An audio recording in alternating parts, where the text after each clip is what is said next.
Thanks. Or you can put on yourself on hold for phase 1 here. Mute yourself, please. Okay.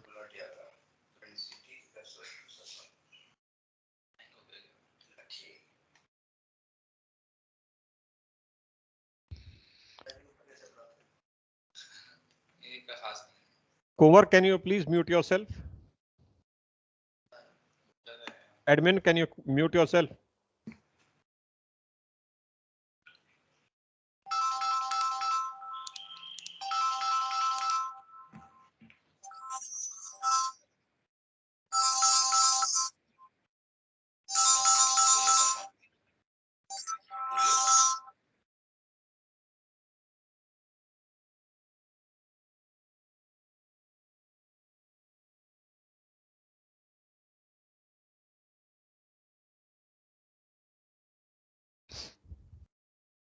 Okay, guys. Firstly, how are you placed with the dry docking beta? Under control or any concerns? Under control, sir. ठीक है. Take this week to make sure that you consolidate it. So next week we'll start with the Simpsons rules. And today we'll take up this standalone topic of theory, watertight bulkheads. Now, you have all done minimum 9 months after your second mate certification, guys. We all know what bulkheads are. We know they are the vertical partitions running in the transverse direction or the longitudinal direction. And these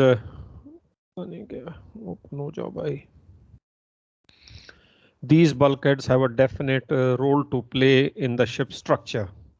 And the most important role they play is the fact that they provide us they add to the ship strength. So that is the primary function. With that, it brings in many other advantages. So it's not only limited to this part of it. Give me a second. I think there's some problem with the system today. It's taking time. Why is it taking time? I don't know.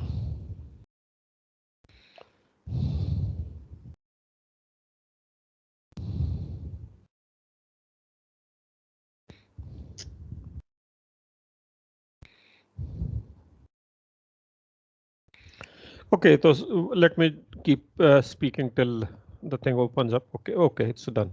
It's opened, I think.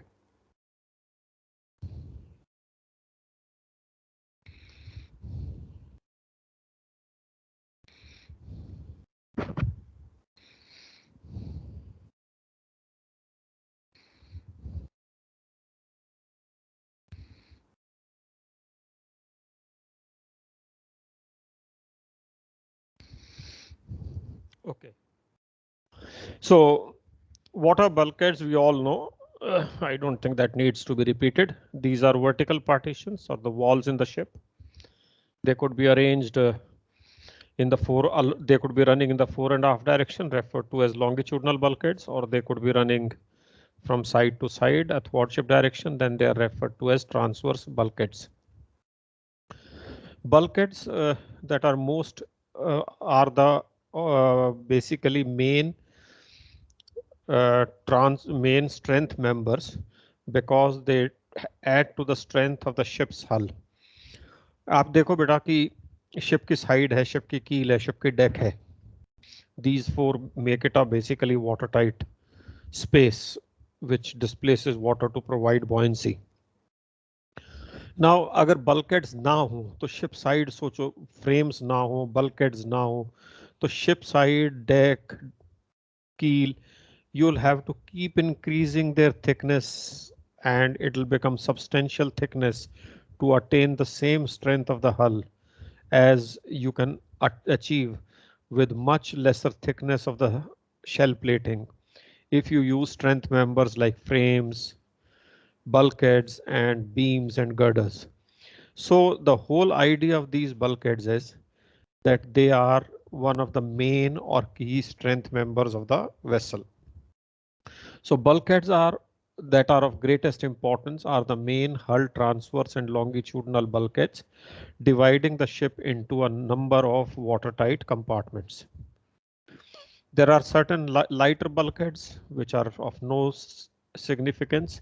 They are called as minor bulkheads, which are only for just subdividing the space for the purpose of providing segregation or privacy, whatever you may say. So if you see, when you talk of a house, you would have heard this term, is this a load bearing wall or not?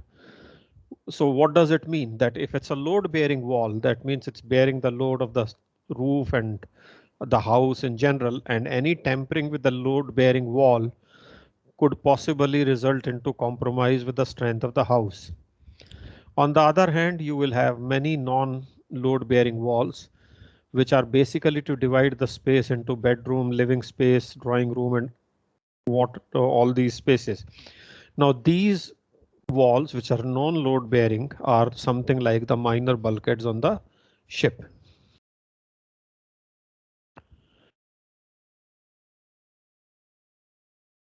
It's again and again hanging. Okay. Now the bulkheads may be mainly divided into what's happening. Okay. There is this lag in this operation. I don't know. Let me just इसको बंद करो. इसको बंद करो. Hopefully that should resolve the issue. Okay.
I think guys, just give me a second. I'll just restart my laptop. Give me a second because otherwise this will remain sluggish only.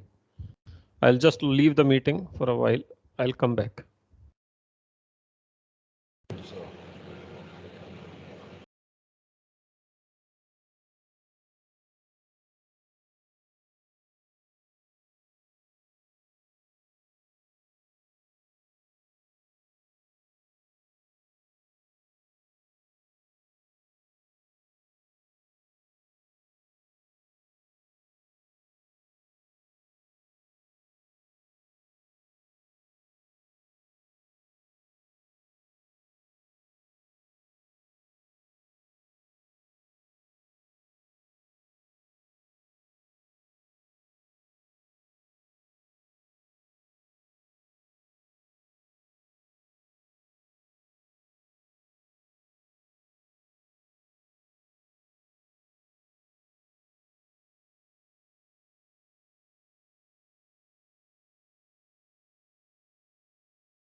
Manageable now. Should be manageable, I think. What pace at which it is changing. Are you there? Can and we'll take another break, maybe 15-20 minutes from now. Let's cover some ground. Can I? Yes. Okay. So let's get going. It's a simple, small topic, but important in the sense that there is a question. Even there are two sketches out here which form part of your question 4. Okay, vertical partitions in a ship arranged transversely or longitudinally are referred to as bulkheads. We all know. Bulkheads that are of greatest importance are the main hull, transverse and longitudinal bulkheads, dividing the ship into a number of watertight compartments. Lighter bulkheads, named as minor bulkheads, which act as partitions or screens, further subdivide compartments into smaller units for the purpose of accommodation, store, etc. But they have practically no contribution towards the structural strength of the vessel. So they are like your non-load bearing walls of the house. The bulkheads are classified mainly into following types: watertight, non-watertight, and tank bulkheads, or oil tight bulkheads as we also call them.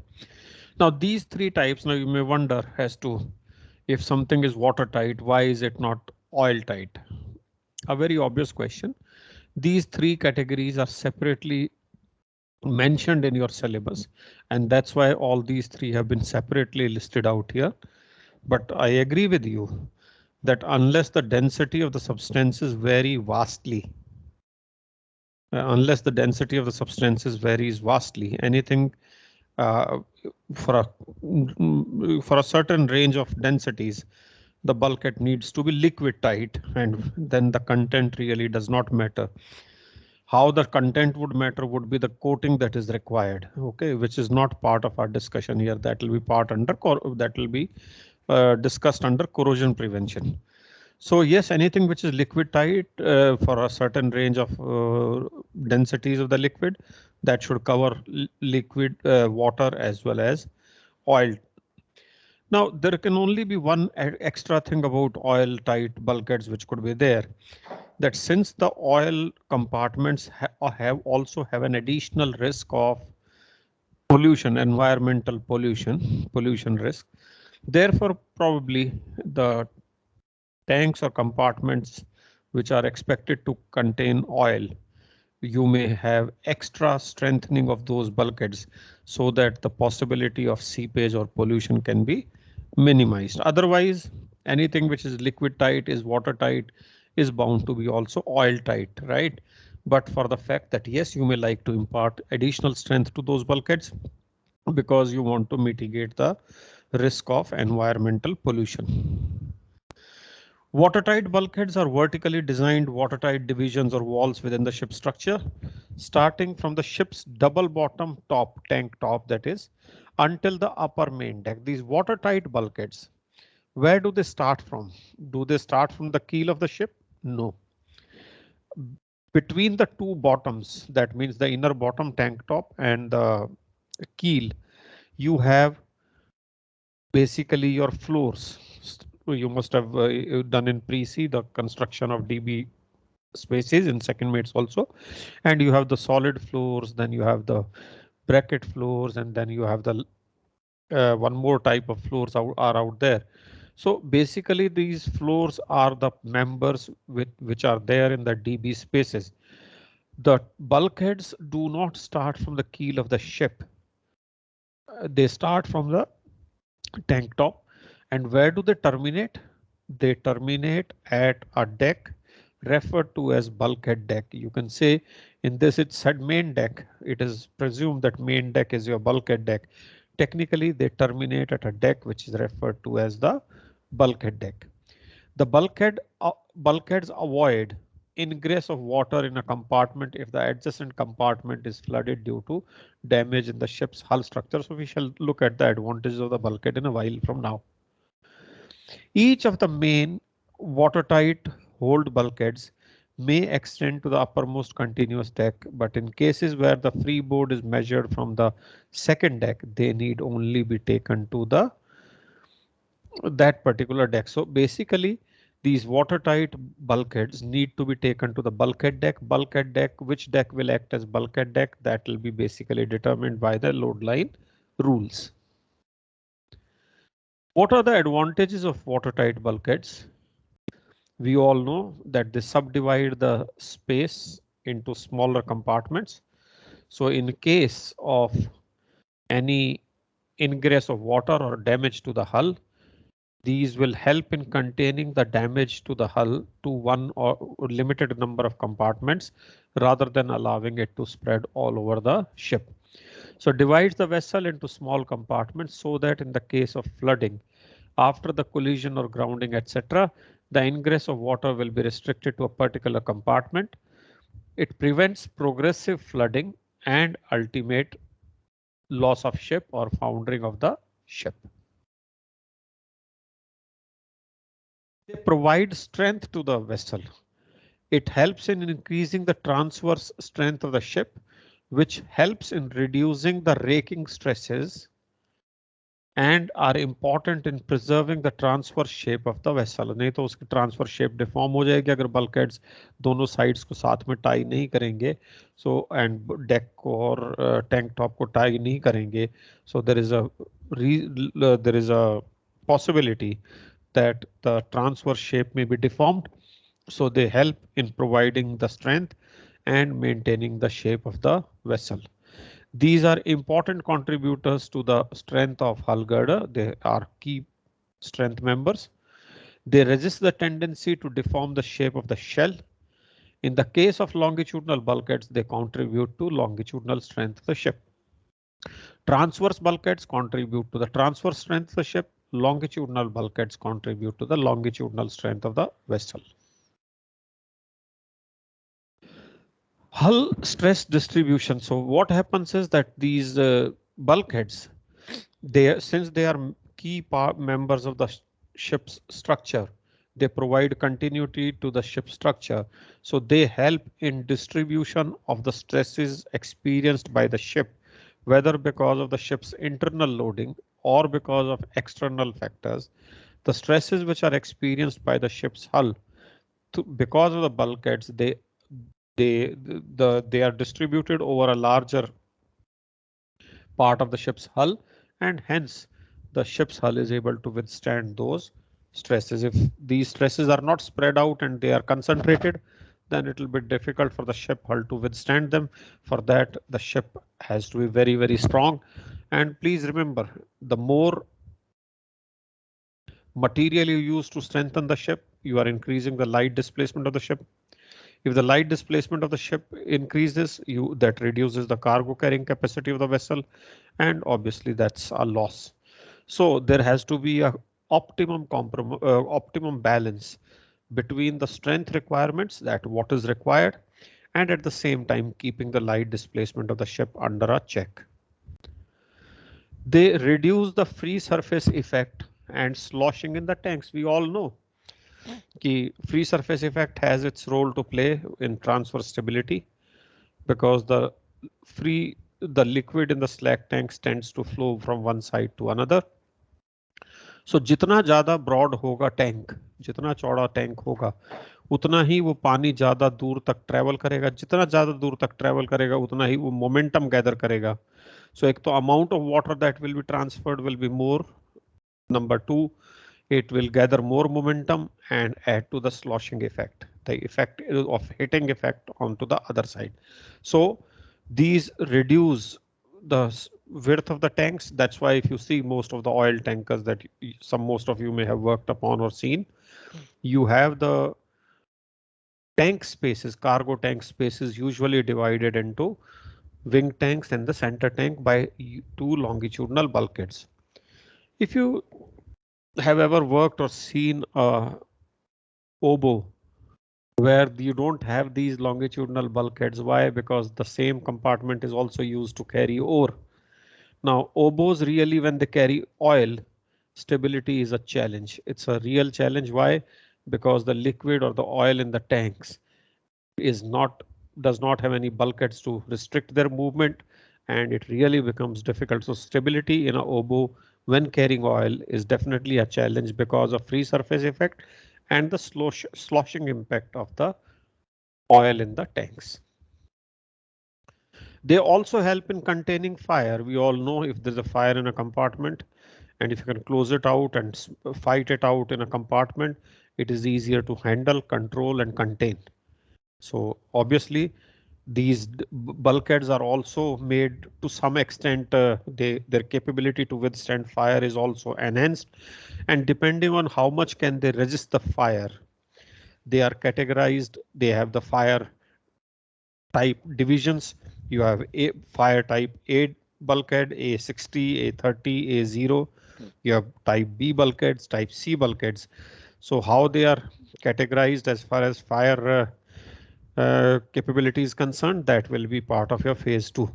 But yes, we all know that these bulkheads have, some may have be able to withstand greater fire, greater heat, and maybe great fire resistant to a greater extent compared to the other ones. So depending on their design, they'll have the fire containment capability as well.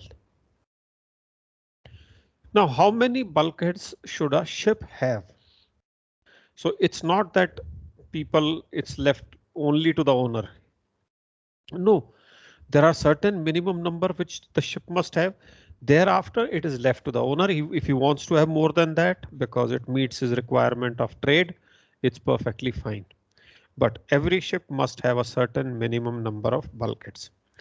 Now, if you logically see how many bulkheads should a normal small ship should have, obviously the bow of the ship stands a greater risk of getting damaged in a collision or a contact. So what would you like? You would like that if the bow gets damaged, the bilging does not spread to the entire length of the ship. So you would like to have a bulkhead somewhere forward so that if the bow gets damaged, the damage can be contained to a limited portion in the forward end. So that means you need one bulkhead at the bow. We all know this bulkhead is called as the collision bulkhead. Similarly, the after end of the ship is also relatively at a greater risk of being made contact from behind or suffering damage. So at the same time, in the after part, you also have the shaft of the vessel, rudder shaft, which is basically piercing the hull of the ship. So there is a possibility that this may also have problems. So basically, what would you like to do? You would like to have a similar bulkhead like the collision bulkhead even at the after end. So that makes it minimum two, one at the forward end, another at the after end. Then if you have machinery space, you would like that the machinery space is contained in a watertight chamber. Why? Because A, you would not like any flooding to reach the machinery space easily, number one.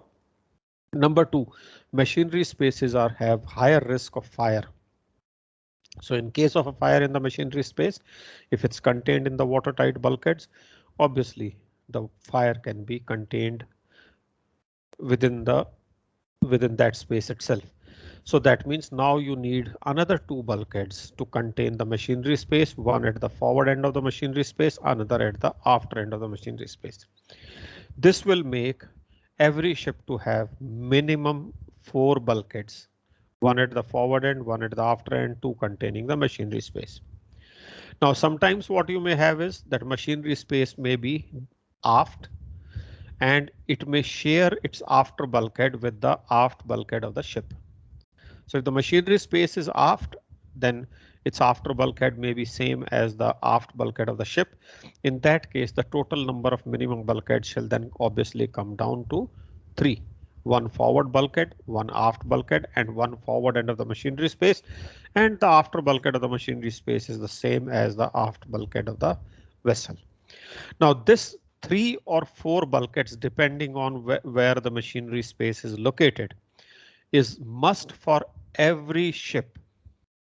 But is it only that number required? No, we just said they are very, very important members of providing strength to the vessel. So that means the number of transverse bulkheads on a ship will depend on the length of the ship. Minimum would be 3 or 4 depending on where the machinery space is located. Thereafter, as the length increases, it will keep in number of bulkhead requirement will keep increasing proportionate to the increase in length. So that is how the number of bulkheads, transverse bulkheads on a ship are decided. So let me take you through this. The minimum number of transverse watertight bulkheads that must be fitted in a dry cargo ship are stipulated. It's not just left to imagination.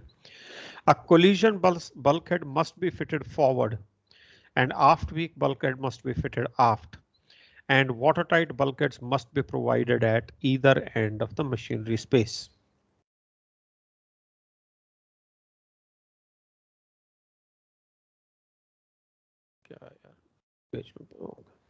Okay.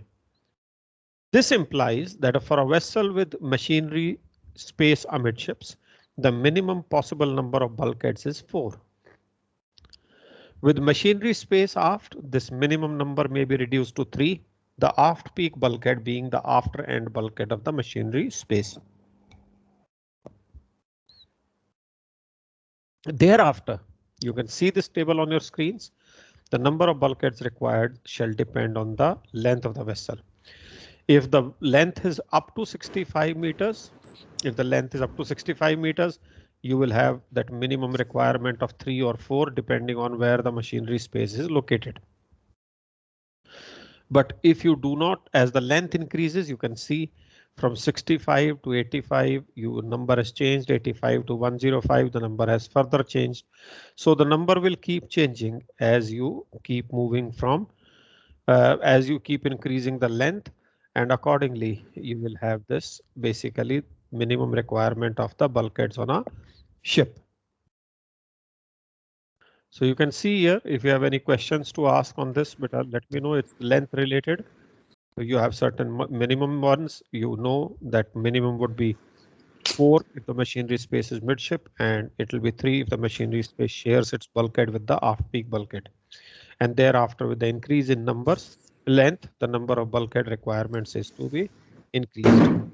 Is that okay up to up till now? I don't think there's much to explain, right?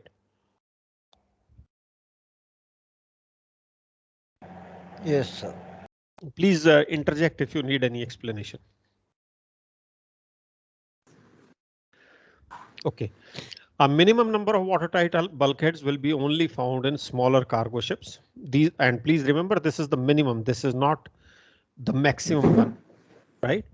As the size increases, the classification society will recommend additional bulkheads, partly to provide greater transfer strength and also to increase the amount of subdivision. These should be spaced at uniform intervals, but the ship owner may require for certain trade a longer hold, which is permitted if additional approved transverse stiffening is provided. Now, this is very important. Okay, minimum number of bulkheads you found from the table. Let us say the ship owner wants to go ahead with the minimum that is required as per SOLAS. Okay, fine. As per the table, he knows 5, 6, 8, whatever is required. Now, where should these be placed? Can they be all concentrated in the forward part? No. Can they be all concentrated in the after part? No. The spirit should be that these bulkheads are more or less uniformly spaced. So you fix the forward collision bulkhead, you fix the after peak bulkhead, whatever are the other bulkheads, you try to divide them, make them equi-spaced so that the strength issue is taken care of. Now these, beta mute kar lo bachche, please. Now these should be spaced at uniform intervals. Oh bhai, thoda mute kar le beta. These should be spaced at uniform intervals, but the ship owner may require, now you, okay, ideally they should be equi-spaced, but a ship owner may require some spaces to have bigger openings, bigger spaces for carrying cargo. Then yes, to meet those commercial requirements, the shifting of bulkheads is allowed, provided the any compromise in strength because of the shifting of the bulkhead is made good by additional strength members, additional stiffening that is provided to the hull. Because अगर आपने उसको एक भी space नहीं रखा, आपने उसको एक स्पेस को बड़ा कर दिया, तो ऑब्वियसली उस bulkhead से जो स्ट्रेंथ है वो बड़ा वाले सेक्शन में उसका इफेक्ट कम होगा. So yes, you can shift because there is a requirement, but then any compromise on the strength because of the such shifting shall have to be made good by additional stiffening. It is possible to dispense with one watertight bulkhead altogether. Suppose a ship requires a minimum number of 6 bulkheads. Okay, a ship owner for some reason wants to completely remove one because because what happens is he wants a very big space, and then concentrating others in the smaller zone does not make much sense. So maybe now they've decided, okay, can we remove one bulkhead altogether? Yes, up to maximum one bulkhead out of the minimum required can be knocked off. Of course, you cannot have the machinery space exposed, you cannot have the after end left out, you cannot have the forward end left out. Those parts cannot be tampered with. But other than that, yes, one bulkhead can be completely done away with if the ship owner wants so. But as again, because of removal of that bulkhead, any compromise on the strength which is bound to be there has to be made good by adequate structural compensation, and that shall be approved by the class. Obviously, that removal of the bulkhead is not a compromise to with the strength of the ship.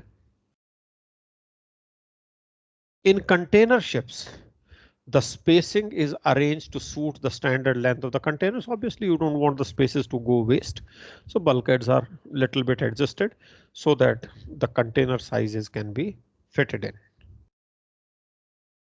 In case of bulk carriers, a further consideration may come into the spacing of the watertight bulkheads if the ship owner desires to obtain a reduced freeboard beta.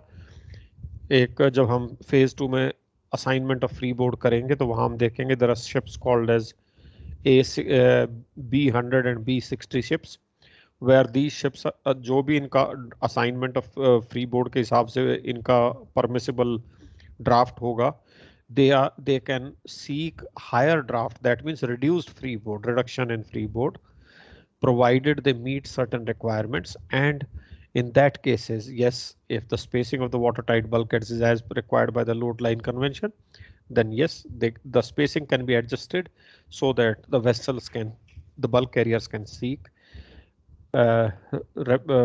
reduction in freeboard as permitted by the load line convention.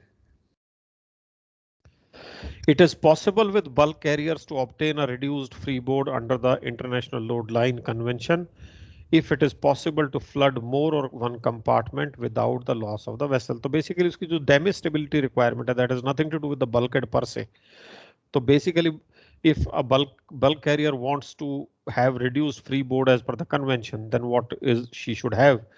Then it will have to demonstrate that it can sustain flooding of any one or more compartments without basically going down.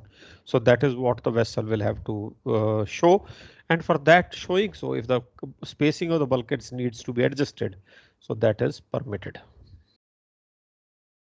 Additional SOLAS amendments now require that bulk carriers constructed after 1st July 1999, ये आपके cargo work में भी आया होगा बेटा, and of 150 meters or more in length, of single side skin construction and designed to carry solid bulk cargo, high density bulk cargo of 1000 cubic meter or more, when loaded to summer load line, must be able to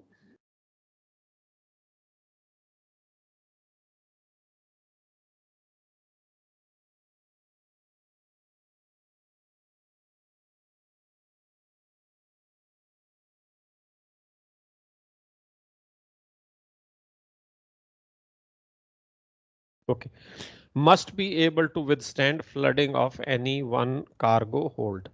So if a ship is a bulk carrier is designed to carry high density cargo, what is high density cargo? A cargo of 1000 kg per cubic meter or higher density.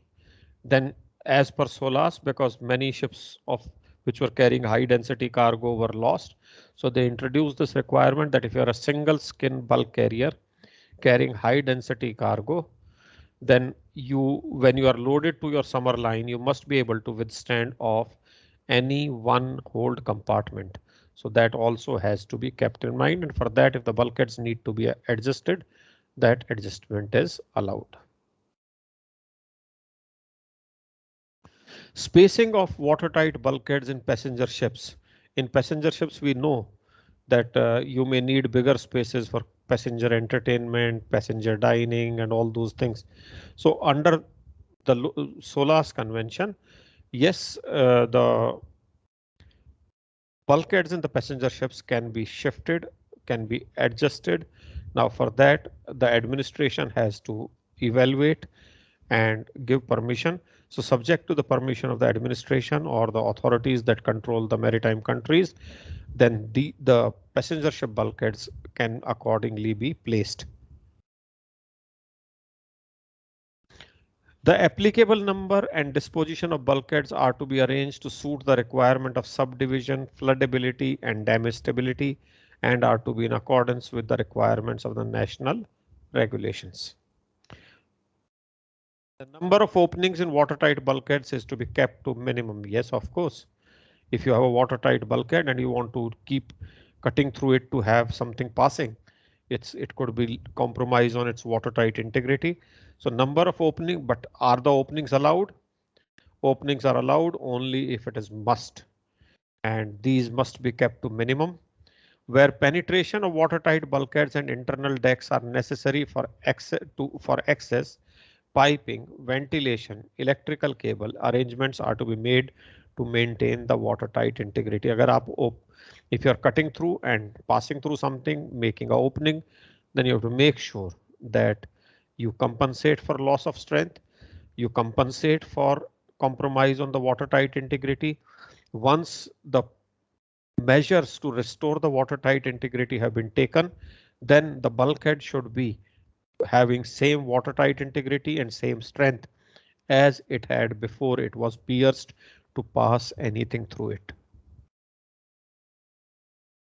Of the watertight bulkheads, the most important is the collision bulkhead. Of course, collision bulkhead holds the key. Why? Because as I said, bow has the highest probability of getting damaged in a collision or something. So if two ships collide, it is in all probability at least the bow of at least one ship would be definitely involved. Probability, yes, so tomorrow in berthing or somewhere else you could have a glancing collision, but otherwise in most cases when you have collisions, at least bow of one of the ships will definitely be involved. For this reason, a heavy bulkhead is specified and located so that it is up. Now collision bulkhead, so since it's very critical, अगर ship owner अपनी cargo space बढ़ाना चाहता है तो he may try to take it very forward. Now if he takes it very forward and the ship collides, then in the collision bulkhead itself may get damaged. So the purpose of collision bulkhead itself may be defeated. Second is, if the tomorrow somebody says, "No, I'll bring it two back," that means I'm making forward forepeak a huge area. Then in that case, there is another risk that if the bow gets damaged, then you may have so much of water in the forepeak tank that you may have adverse trim, and then it may really be difficult for the vessel to either maneuver or survive. So you don't want the collision bulkhead to be either too much forward or too much aft. So for this reason, a heavy bulkhead is specified and located so that it is not so far forward as to be damaged on impact. Neither should it be too far aft so that the compartment flooded forward causes excessive trim by the bow. That means the positioning of the collision bulkhead has to be regulated. It cannot be left to anybody and everybody to put it wherever they want. It has to be regulated by law. A collision bulkhead is to be fitted on all the ships and is to extend to the freeboard deck. Yes, collision bulkhead must extend to the freeboard deck. It is to be located. Now, as I said, the location of the collision bulkhead is regulated. This question has come a few times in the exam, so please pay attention to this. Besides the advantages of bulkhead and other things, about the location of the collision bulkhead.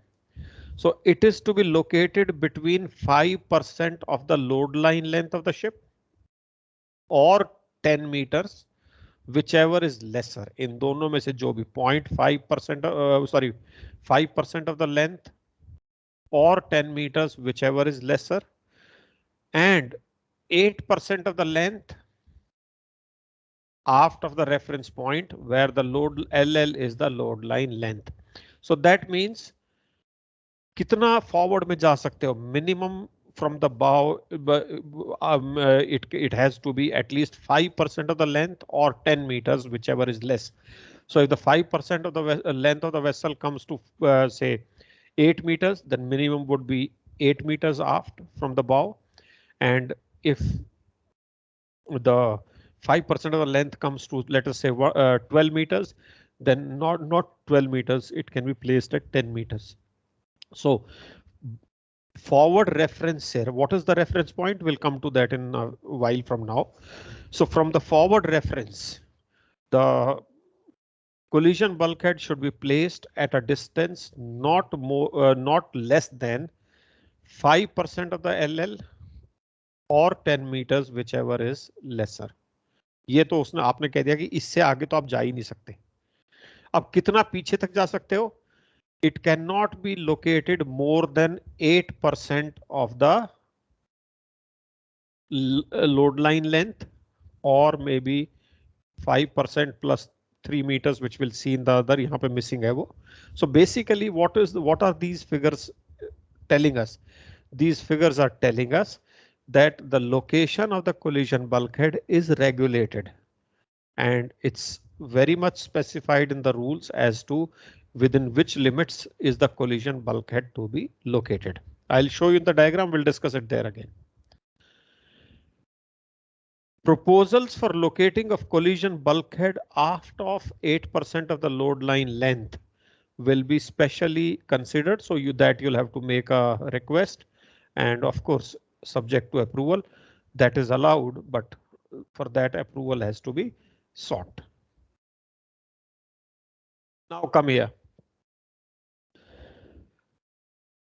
From where do we measure the positioning of the collision bulkhead? Now pay attention to this. Now in this diagram, you only pay attention to this green shaded hull lining. So this is the ship without a bulbous bow. So on this slide, we shall see about the bulbous bow.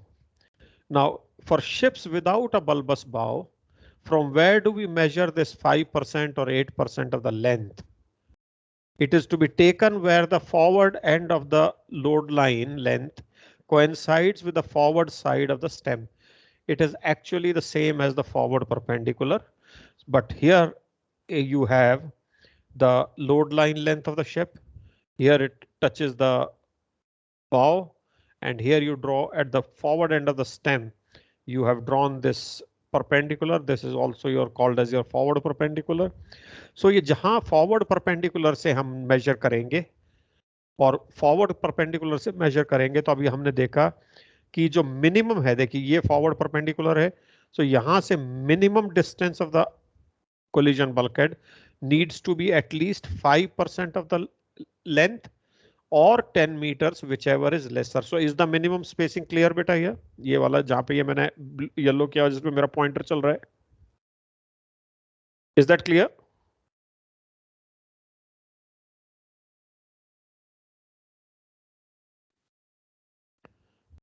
Clear बेटा? Yes, sir. और जो maximum spacing है, that is not to exceed 8% of the length or 5% of the length plus 3 meters, whichever is there. So one of these two, whichever is the maximum, whichever is more, you cannot go beyond this unless you seek special permission. तो ये देखिए, इस case में in a ship with this without bulbous bow, this one, the collision bulkhead will be either here in line with this, or can be in line with this, or can be anywhere in between these two lines. It cannot go forward of it and it cannot go aft of it without permission. Is that clear, beta? Yes, sir. Okay, so this is the and what is the reference for measuring in a ship without the bulbous bow? You can say forward perpendicular, or where the load line length comes and meets the bow. Thus, at the forward end of the stem, when you draw a perpendicular to the water line, that will be the point from where these distances are measured. You can see this distance, these distances. ये जो दूसरे arrow हैं इनको ignore कर दो अभी. अभी सिर्फ इस डायग्राम में एरो कौन से आपने देखने हैं? एरो आपने देखने हैं जिनको येलो से हाईलाइट किया गया है. These arrows are for this particular case without bulbous bow. The other arrows, ये जो एरो हाईलाइट नहीं किए हैं, please ignore them. They are for the ship with bulbous bow. We'll highlight them in the next slide and there we'll deal with the bulbous bow issue. Because if you see there are 4 arrows, 1, 2, 3, 4. Out of these, 2 have been highlighted in yellow. They are the ones which apply. Why? Because the reference point is this, the forward perpendicular. Here the reference point is also highlighted in yellow. You can see here. And for which ship are they? They are for this ship, the ship without bulbous bow. What happens to a ship which is with bulbous bow? Now here is the ship with bulbous bow. So now मैंने इसको green से जो है bulbous bow की outline को highlight कर दिया है बेटा. So this is the one we are talking about now. In this case, the reference point is not after perpendicular. Reference point is not reference point is not the forward perpendicular. जैसे previous case में the reference from where it was measured was forward perpendicular. The distances remain the same. What is the minimum distance? 5% of the length or 10 meters, whichever is lesser. What is the maximum distance? 8% of the length or 5% of the length plus 3 meters. वो distance की spacing same है, but the point from the where the distance is to be measured, the reference point has changed. So in this case, the reference point shall be this line. What is this line?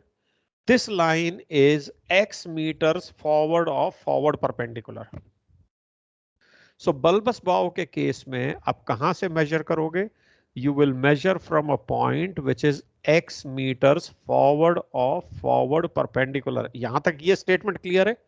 That you shall measure from a point x meters forward of forward perpendicular. Correct, beta? Yes, sir. And what is this x then? Then the only thing we need to define is the x. Now this x is lesser of any of these three. तीनों में से जो least होगा, that will be the value of x. What is this? One is it can be half of this a. Half the distance of the forward end of the bulbous bow from the forward perpendicular. ये जो a है, a by 2 will be one of the values which will be taken in deciding the value of x. Second will be 1.5% of the length of the ship, LL, load line length. So 1.5% of the length of the ship. वो value आ गई. तीसरी value हो गई 3 metre. तो हमारे पास अब 3 values हो गई. एक वैल्यू हो गई a by 2. What is a? A is this distance. दूसरी वैल्यू हो गई हमारे पास 1.5% of the length of the ship. दूसरी वैल्यू आ गई. तीसरी वैल्यू हमारे पास हो गई 3 मीटर. इन तीनों वैल्यूज में से जो भी वैल्यू लीस्ट होगी, whichever value is the least of all these three, that will be the value of x. And basically the reference point for measuring the bulkhead position, collision bulkhead positioning shall be x meters forward of the forward perpendicular. X will be least of 3 meters, 1.5% of the length, or it is half of a. A is the distance between the forward tip of the bulkhead bulbous bow and the forward perpendicular. इन तीनों में से जो सबसे कम distance होगा, that will be the value of x. आप forward perpendicular से उतना forward में आ जाओगे और वहां से collision bulkhead की positioning करोगे. Is that clear, बेटा?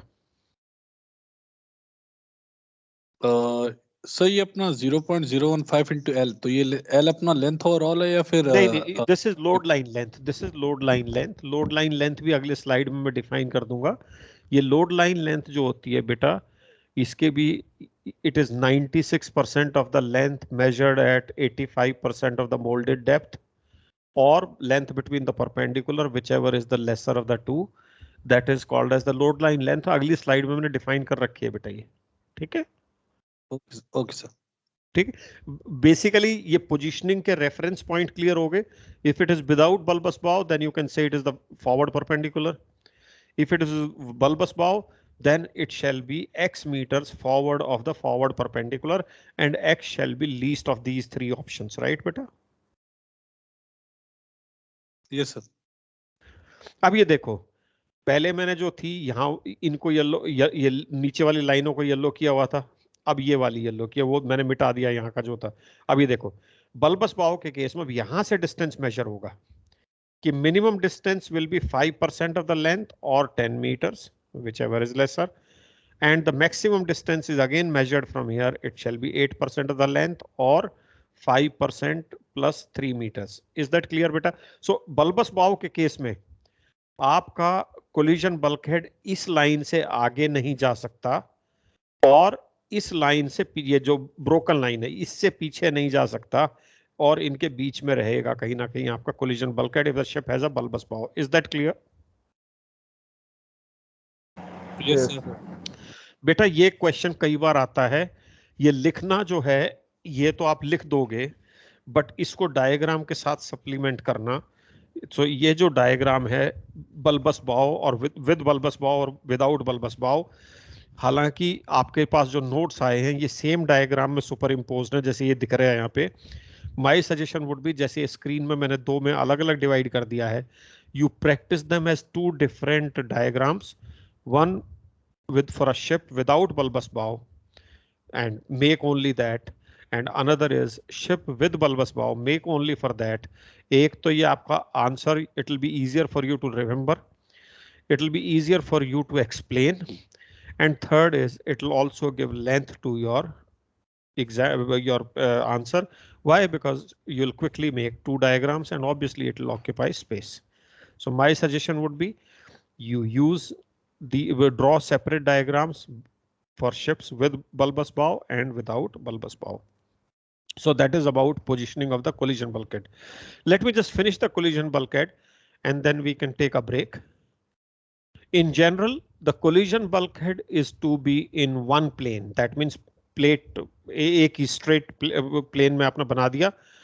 now when we say in one plane, yes it can be plate bulkhead, it can be corrugated bulkhead, but what he's talking here is that there may be recesses provided, that means थोड़ा सा zigzag भी आए हो सकता है। so bulkhead may have steps or recesses provided they are in compliance with the limits prescribed above। that means अगर आपने उसको recesses बनाई हैं तो जो bulkhead का forward part है वो फॉरवर्ड पोर्शन से मेजर होगा बल्कहेड के, और जो आप आफ्टर पार्ट है मैक्सिमम डिस्टेंस के लिए जो पीछे वाला पार्ट है रिसेस का वहां से मेजर होगा। So you have to comply with the limit locations, limiting values of the location of the collision bulkhead। as a rule this bulkhead is fitted at a minimum distance। naturally you would fit this at a minimum distance because the more aft you shift, it's going to eat into the cargo carrying capacity of the ship। so as a general rule, not that it's documented rule, but normally it will be fitted at a minimum distance from the bow। the collision bulkhead extends to the uppermost continuous deck। so कोई भी आपकी free board deck हो, कोई भी आपकी और bulkheads कहीं भी खत्म हो रहे हो, ये जो है आपका अपर मोस्ट कंटिन्यूअस डेक तक चलेगा, मेन डेक तक आता है basically collision bulkhead. The collision bulkhead is, since it's protecting the area portion which is most likely to be involved in damages, so they are made specially strengthened। its thickness is 12% more than the other bulkhead। so एक तो आपने उसकी thickness बढ़ा दी और इसके जो stiffeners होते हैं उनकी spacing भी आप कम करके 600 mm कर देते हो। in उसकी जो stiffeners की spacing है that also is reduced to 600 mm. So collision bulkhead is specially strengthened by increasing its thickness and also by basically reducing the spacing between the its stiffeners. आप थोड़ी देर पहले मुझसे लेंथ की बात कर रहे थे. Here is the slide for your length. Now this length which you are asking me as to what length is that? That length is at 85%. This D1 is 85% of the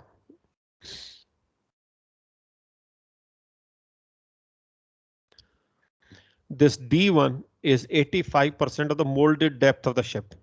So at 85% of the molded depth of the ship, you can measure this water line from here to here, and you can take 96% of it. Okay.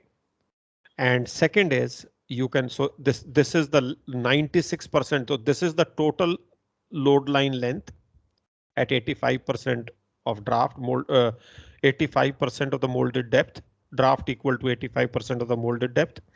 उसका हम लेंगे 96%. वो ये length हो गई. ये length हो गई हमारी between the perpendiculars. Length between the perpendiculars. Okay. So इन दोनों में से जो भी कम होगी that will be the value of length taken in deciding the location of the collision bulkhead, which we were just discussing in the previous slide. Is that clear now, beta? Forward perpendicular वाली length, ये वाली length, ये वाली length, और ये 96% of this length at the water line here. इन दोनों में से जो length कम होगी, that was the length to be considered in that previous discussion where you asked me which length is this. Is that okay?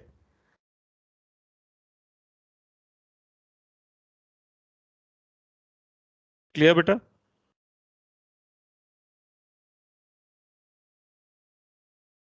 So basically जो अपना Clear, molded, yes sir, clear. नहीं क्या, हाँ, somebody was asking something. हाँ बोलो बेटा. Sir जो अपना लीस्ट मोल्डेड डेप्थ जो उस पे वाटर लाइन रहेगी उसका 85%, और जो हमारा एक minute. Molded depth will be from the upper edge of the keel to the underside of the deck, main deck, right? Yes sir. That is the molded depth. ठीक है. उसका 85% लिया. Yes sir. वहां पर जो वाटर लाइन आएगी ship की, वो उस ड्राफ्ट पे जो वाटर लाइन आएगी उसका 96% लिया. Yes sir. एक वैल्यू तो वो हो गई. Yes sir. दूसरी शिप की लेंथ हो गई between forward and after perpendicular, वो दूसरी वैल्यू हो गई. Yes sir. इन दोनों में से जो कम होगी that will be the length. Okay sir. Clear बेटा? Yes. Okay. Load line length का सिग्निफिकेंस क्या है सर?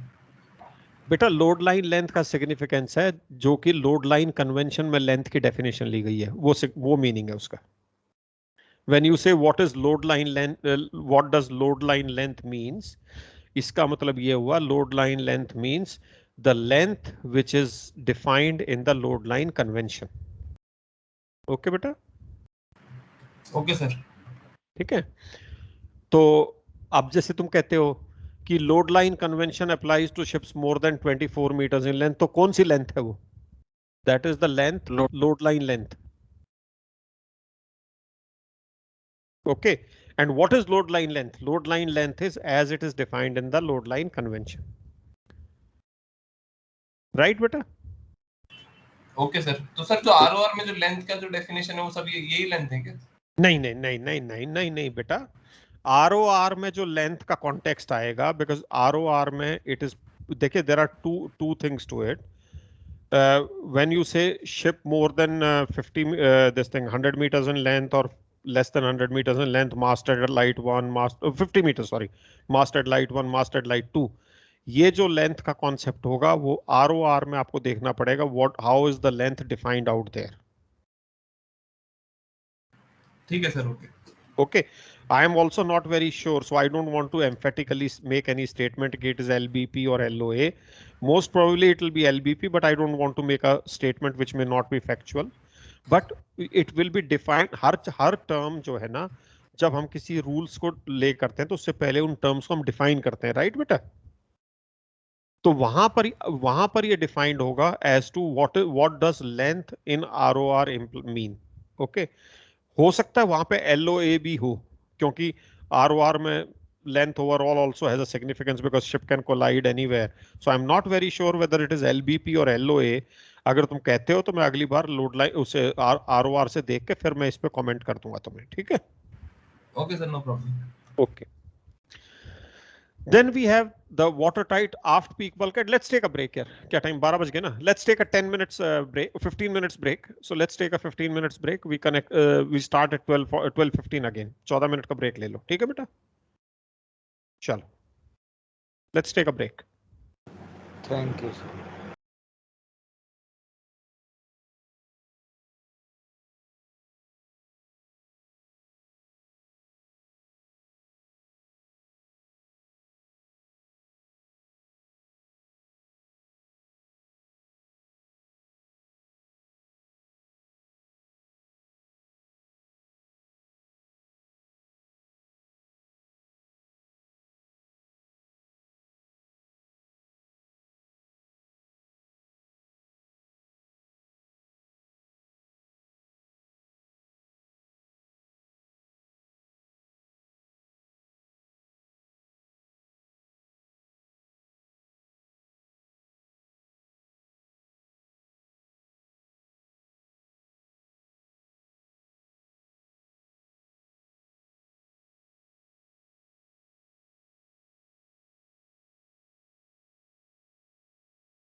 ओके बेटा 10-15 मिनट है, कुछ थोड़ा सा कर लें इसको. Shall we cover some ground? Yes, sir. Okay. Yes, sir. So Yes, sir. having understood the collision bulkhead, what were the key features of collision bulkhead? A, its location is regulated, as we just saw. B, it's the strongest bulkhead on the ship. How is it made the strongest? By increasing the thickness of its plating and also by reducing the spacing of the stiffeners. Then the next important bulkhead is the aft peak bulkhead. The aft peak bulkhead is intended to enclose the stern tube in a watertight compartment, preventing any emergency from leakage where the propeller shaft pierces the hull. So जब इसका purpose ही ये है, primary purpose is to basically enclose the stern tube. So then there is no need for this bulkhead to come up right up to the main deck, because जहां उसको cover किया उसके बाद पानी के लेवल के ऊपर जो शिप का समर फ्री बोर्ड है, डीपेस्ट लोड लाइन है, उसके ऊपर आप चाहो तो इसको बंद कर सकते हो. You want to bring it right up to the top, that's okay. But why there is no requirement? Because its primary function is to protect or enclose the stern tube area. It is located well aft so that the peak when flooded would not result into excessive trim by stern. तो जितना पीछे इसको कर सकते हो to avoid excessive trim in case of flooding of the after portion. Aft peak bulkhead may terminate at the first deck above the load water line, provided this is made watertight to the stern. So आपको stern tube को contain करना था तो आप इस bulkhead को bulkhead deck तक भी लेके आ सकते हो, or if you want you can terminate at a deck above the summer water line, और वहां पर उस डेक को भी आप watertight कर दो तो उससे stern tube will be enclosed and this bulkhead can terminate at that level also. Usually हमारे जहाजों में ये बेटा वहां terminate हो जाता है, and usually इसके ऊपर अगर आप ship को recall करो तो आपका जो steering gear flat है, usually that is above this deck which is enclosing the stern tube. So the aft peak bulkhead in most of the ships which I have worked at least, and I'm sure the same would be at your end also, कि aft peak bulkhead very rarely comes up to the bulkhead deck. It is terminated at a deck above the load water line, और उसके ऊपर में ship का steering flat usually located है. Can you recall that beta if you have been to the steering flat? Yes, sir. So aft peak bulkhead is not coming up to the main deck. It can come, there is nothing stopping it, but then there will be loss of useful space. Then you have minimum two bulkheads or one bulkhead shared with the aft peak bulkhead to contain the machinery space. Machinery bulkheads provide the self-contained compartment for engines and boilers, preventing damage to these vital components of the ship by flooding of an adjacent hold. They also localize any fire originating in these spaces. The plating of okay, now we come to the so that is about the machinery bulkhead. So that is to contain fire and also to basically any flooding of the adjacent compartment should not flood the machinery space. So therefore, to protect the machinery space, they are contained in these watertight bulkheads. Now coming to the construction of the watertight bulkhead, it can be made of a flat plate, and obviously flat plate की thickness तो आप बढ़ाते नहीं जाओगे, so you would like to contain the thickness of the plate, and to provide strength you can use the stiffeners. Now the plating of a flat transverse bulkhead is generally welded in horizontal strakes. Water strakes, आप जब line से plating weld करते जाओ horizontally एक से साथ एक के साथ एक के साथ, जो पूरी हॉरिजॉन्टल प्लेन में एक लाइन बन गई प्लेट्स की, that one line is called as the strake. It has been the practice to use horizontal strakes of plating since the plate thickness increases with depth below the top of the bulkhead. बेटा जब हम plate bulkhead use करते हैं, plane bulkhead use बनाते हैं, तो usually हम क्या चाहेंगे कि unnecessarily we don't add to the lightship of the vessel. So we will keep the plate thickness that is actually required and not unnecessarily exceed it. We also know from our knowledge of pressure and thrust that pressure depends on the depth of the point below the surface of the liquid. So obviously, in case the compartment gets filled up, the maximum pressure would be on the lower portion, and the pressure will be gradually reducing as we come up because the depth of the points will reduce. So therefore, the lower portions of the bulkhead will require greater stiffening. So अगर आपने उसको streaks में एक layer, एक line, एक plate की बना दी, फिर उसके ऊपर एक और लाइन, फिर एक और line, like you keep using the strakes, then the thickness of the plating can also be progressively reduced in the upper strakes. As you come up, the thickness of the plating can be reduced.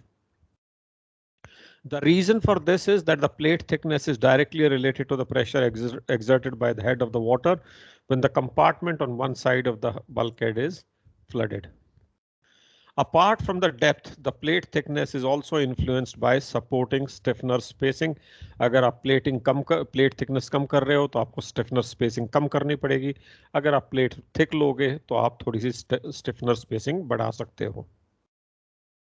Vertical stiffeners are fitted to the transverse watertight bulkheads of a ship, the span being less in this direction and the stiffener span being less in this direction and the stiffener therefore having the less tendency to deflect. So vertical stiffeners are used, not the transverse stiffeners.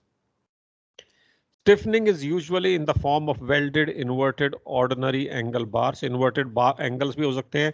हमने जहाज में angle नहीं होता usually, हमारा angle के and पे एक bulb होता है, moulded bulb, so that the stresses do not get locked at the corners. Therefore, we use offset bulb plates as the stiffeners usually on the ship.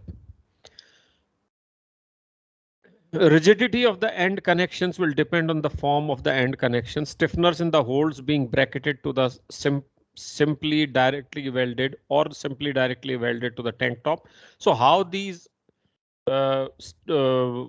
stiffeners are connected to the tank top, that depends. Sometimes they can be directly welded to the tank top or they could be connected via a triangular bracket. We can see all this in the diagram. Vertical stiffeners may be supported by horizontal stringers, permitting a reduction in the stiffener scantlings as a result of reduced span. Beta, what is stringer? आपने 4P के construction में देखे, उसमें स्ट्रिंजर plate सुनते होगे. तो what is stringer? Stringer plate is a plate which is welded perpendicular to the plate that is to be supported. तो आपका bulkhead है, उसके परपेंडिकुलर अगर आपने कोई प्लेट वेल्ड की, so that plate is called as the stringer plate. So basically आपने bulkheads तो वो स्टिफनर्स तो वर्टिकल लगा दिए और बीच बीच में उन स्ट्रिंजर्स को टाई करने के लिए to provide continuity of strength, you can have stringers, 1 or 2 or 3 stringer plates depending on the height of the bulkhead. More the height, more will be the number of stringer plates. So stringer plates are basically the plates which are welded perpendicular to the bulkhead in question. Horizontal stringers are mostly found on those bulkheads forming the boundaries of a tank space. Why? Because boundaries of tank space mein kya hoga? Tanks will contain liquid, so they will always be under pressure of the liquid. Therefore, you to support those bulkheads, besides stiffeners, you will also may find these stringers. It is not uncommon to find in present day ships swedged or corrugated bulkheads. In lieu of plain bulkhead, you can also have the corrugated bulkheads. And these corrugated bulkheads, obviously by way of corrugation, they provide strength. It is like the corrugated sheets we use at home. जो छतों पे लोग corrugated वो नाली वाली चादरें डालते हैं. Why do you do that corrugation? That corrugation adds to the strength, and that corrugation in the sheets which you use at home is not for the water drainage. वो नाली जो बनाई है वो पानी के drainage के लिए नहीं बनाई है. वो जो नाली जो corrugation किया गया, that is to provide strength to that particular sheet. Now here is एक मिनट बेटा, एक minute, let me just silent it. एक ये है बेटा, ये यहाँ आ जाओ. Let me just, ये बेटा, this is the plain watertight bulkhead.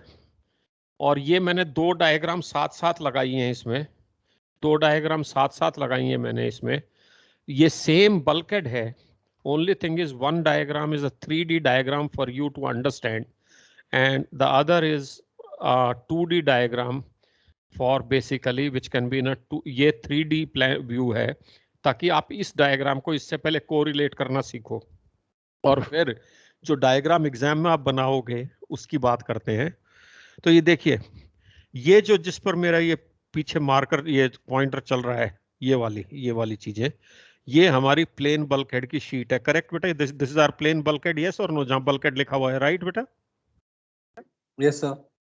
This bulkhead is represented by this bulkhead is represented by this area over which my pointer has run in this diagram. इस bulkhead में आपको ये ऐसे लाइनें दिखाई दे रही है, एक लाइन यहाँ है, एक यहाँ है, यहाँ पर है बेटा। करेक्ट? करेक्ट? तो ये जो चीज है ये एक स्ट्रेक हो गई, ये लाइन, ये बल्क प्लेट्स की लाइन, जो प्लेट्स की लाइन, ये जो प्लेट्स हैं ये ऐसे वेल्डेड प्लेट्स हैं, ये एक हमारी स्ट्रेक हो गई, ये दूसरी स्ट्रेक हो गई, ये तीसरी स्ट्रेक हो गई। These are the strakes of the plates, horizontal strakes. यही स्ट्रेक्स यहाँ कैसे दिखाई दी हैं? ये एक स्ट्रेक हो गई, ये दूसरी स्ट्रेक हो गई। ये जो जॉइंट्स हैं स्ट्रेक्स के वो इन लाइनों से दिखाई दे रहे, वेल्डेड सीम यहाँ लिखा हुआ है। These are the joints of these strakes. Okay, अब ये स्ट्रेक्स में यहाँ देखो, यहाँ पर इसने प्लेट थिकनेस जैसे दी हुई है। Now this is not standard, this will depend on the size of the compartment and all those things, but what you can appreciate from here is that here the thickness of the plate in this lowest strake is 11.5 mm. In the second strake, it has been reduced to 9.5 mm. And you can see it being progressively reduced as we go higher and higher. Can you see that, beta?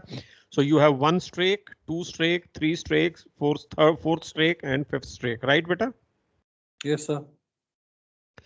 ये जो हैं हमारे bulkhead स्टिफनर्स हैं, ये वाले, ये bulkhead स्टिफनर्स हैं। यहां पर बल्कहेड स्टिफनर्स, ये जो broken lines, vertical broken lines हैं, उससे ये बल्कहेड स्टिफनर्स दिखा दिए। ये हमारा एंड व्यू है एक तरफ से। जैसे अगर आप ट्रांसवर्स बल्कहेड की बात कर रहे हो तो आप खड़े हो गए होल्ड में और उसको देख रहे हो, तो सामने की तरफ आपको प्लेट दिखाई देगी पूरी, और उस पर ये आपके स्टिफनर्स हैं, ये जो वर्टिकल लाइंस है। Once you know what they are, it will be easier for you to draw them बेटा। तो ये हो गए आपके स्टिफनर्स, ये वाले स्टिफनर्स, ठीक है। ये हमारा नीचे में कील प्लेटिंग हो गई, ये यहाँ पर कील प्लेटिंग है, ये इसका टैंक टॉप है, ये इसका टैंक टॉप है, ये वाला जो है इसका डबल बॉटम में डीबी फ्लोर है, ये इसका फ्लोर है। इधर में बेटा वाटर टाइट है, यहाँ पर ये नॉन वाटर टाइट फ्लोर है, because you can see these openings manholes here, right. अब ये देखो, in this diagram you can see here these stiffeners are connected to the tank top through this bracket, ये जो bracket आए, okay, वो आप इस डायग्राम में नहीं दिखा पाओगे। ये जो डायग्राम इस राइट साइड में डायग्राम है, ये तीन डिफरेंट व्यूज हैं। ये एक व्यू था जो कि आप सामने खड़े होके एंड व्यू दे बोल सकते हो। एक बेटा अगर इसके साइड में इधर से खड़े होकर मैं देखूं, ऐसे खड़े होकर देखूं साइड एलिवेशन बल्कहेड की, तो वो व्यू इधर है। ये साइड एलिवेशन वाले व्यू में ये कील हो गई, ये टैंक टॉप हो गया, और ये जो हमारा फ्लोर है वो फ्लोर ऑब्वियसली ऐसे दिखाई देगा यहां पर। अब जब साइड से देखोगे तो आपको ये प्लेट दिखाई दे, बल्कहेड की प्लेट दिखाई देगी, तो वो बल्कहेड की प्लेट ये इधर वाली लाइन है जिसपे ये लाइन मेरा चल रहा है। ये फिर आपको साइड से एक स्टिफनर दिखाई देगा, ये यहां पर स्टिफनर आपको दिखाई दे रहा है, जो बोल्ड वाली लाइन है ये वाली, और ये स्टिफनर का आपको नीचे में ब्रैकेट जिससे ये टैंक टॉप पे कनेक्टेड है, ये स्टिफनर का ब्रैकेट हो जाएगा। तो ये जो हमारा है, ये इसी तरह यहाँ ये ट्विन डेक आ गई, तो ये ट्विन डेक आ गई, ये ट्विन डेक की शेल्फ प्लेटिंग आ गई जिसके ऊपर ट्विन डेक रेस्ट कर रही है, ब्रैकेट कह लो या ट्विन डेक की शेल्फ प्लेटिंग कह लो, ये आपके ब्रैकेट आ गया टू कनेक्टेड। ये आपका ट्विन डेक एरिया आ गया। ये आपकी अपर डेक और डेक के नीचे में जो लॉन्गिट्यूडनल्स हैं, डेक के नीचे में जो लॉन्गिट्यूडनल्स है, ये जो डेक की ये लाइन दिखाई दे रही है, इनके नीचे में लॉन्गिट्यूडनल्स होंगी, वो दिखाई दे रही है। तो ये हमारा एलिवेशन हो गया। इसको अगर मैं ऊपर से देखूं, बर्ड्स आई व्यू, तो मुझे क्या दिखाई देगा? ये लाइन दिखाई देगी प्लेटिंग की। तो वो प्लान व्यू यहाँ पर है, ये जिस पे कर्सर चल रहा है, ये मेरी हो गई प्लेटिंग बेटा, ये जो लाइन है। ऊपर से मुझे ये दिखाई देगा बल्कहेड, ये सॉरी स्टिफनर, ये स्टिफनर्स दिखाई देंगे। तो देखो जहां जहां ये लाइनें थी, इनके ऊपर आपको स्टिफनर्स दिखाई दे रहे हैं प्लान व्यू में बेटा, ऑफसेट बल्ब के साथ। कैन यू सी दी स्टिफनर्स यार? ये छोटे छोटे लाइन जो ऊपर निकली हुई है, and you see there is a stiffener above each of these lines. So what you need to appreciate in these two diagrams is, this is the 3D view, which if you have been into the cargo hold or a tank on your ship, and if you visualize viewing a transverse bulkhead, then that is this view. उसको अगर तुम side से visualise करने की कोशिश करो, ship side, ship के बाहर से निकल के अगर मान लो शिप साइड कट जाए और बाहर से देखने की कोशिश करो, तो वो ऐसा दिखाई देगा। और अगर उसको ऊपर से डेक काट के ऊपर से देखने की कोशिश करोगे, तो वो ऐसा दिखाई देगा। तो ये जो डायग्राम है, it comprises of 3 different views. One is looking from aft और फॉरवर्ड। सो ये लुकिंग आफ्ट और looking forward, this is one view. Okay, this is the side elevation and this is the plan view. ये जो 3 dimensional है, अगर इसके सारे aspects हमें अप्रिशिएट करने हैं, they cannot be appreciated only in one view. For that you will have to draw all the 3 views. So जो right side diagram है, ये तुम्हें क्लियर हो गई है बेटा? Yes sir. ओके, ये जहां बी इस पे लिखा है बी, दीज आर ब्रैकेट्स, ये ब्रैकेट दिखाने के लिए। There are brackets on the tank top, there are brackets under the twin deck, and there are brackets under the deck. ये बी जो लिखे हैं ब्रैकेट्स हैं। ये आपके वेल्डेड सीम्स आ गई जहां स्ट्रेक्स कनेक्टेड हैं, ये आपके स्टिफनर्स आ गए, इसी का साइड व्यू इधर है, ये इसका प्लान व्यू हो गया। हम एग्जाम में ये चीज नहीं बनाएंगे, 3D नहीं बनाएंगे। अब इसी को अगर मैं मिरर इमेज इस साइड कर दूं, तो वो पूरा का पूरा बल्कहेड दिखाई देगा। This is the diagram you have to practise for the exam. ये वही डायग्राम है, अभी हमने इसका आधा वहां पे उसके सामने पेस्ट करके समझा था, अब इसी को मिरर इमेज करके इधर डुप्लीकेट कर दिया। अब ये पूरी की पूरी प्लेन वाटर टाइट बल्कहेड की डायग्राम हो गई। Please look at this diagram and let me know if there are any questions to ask.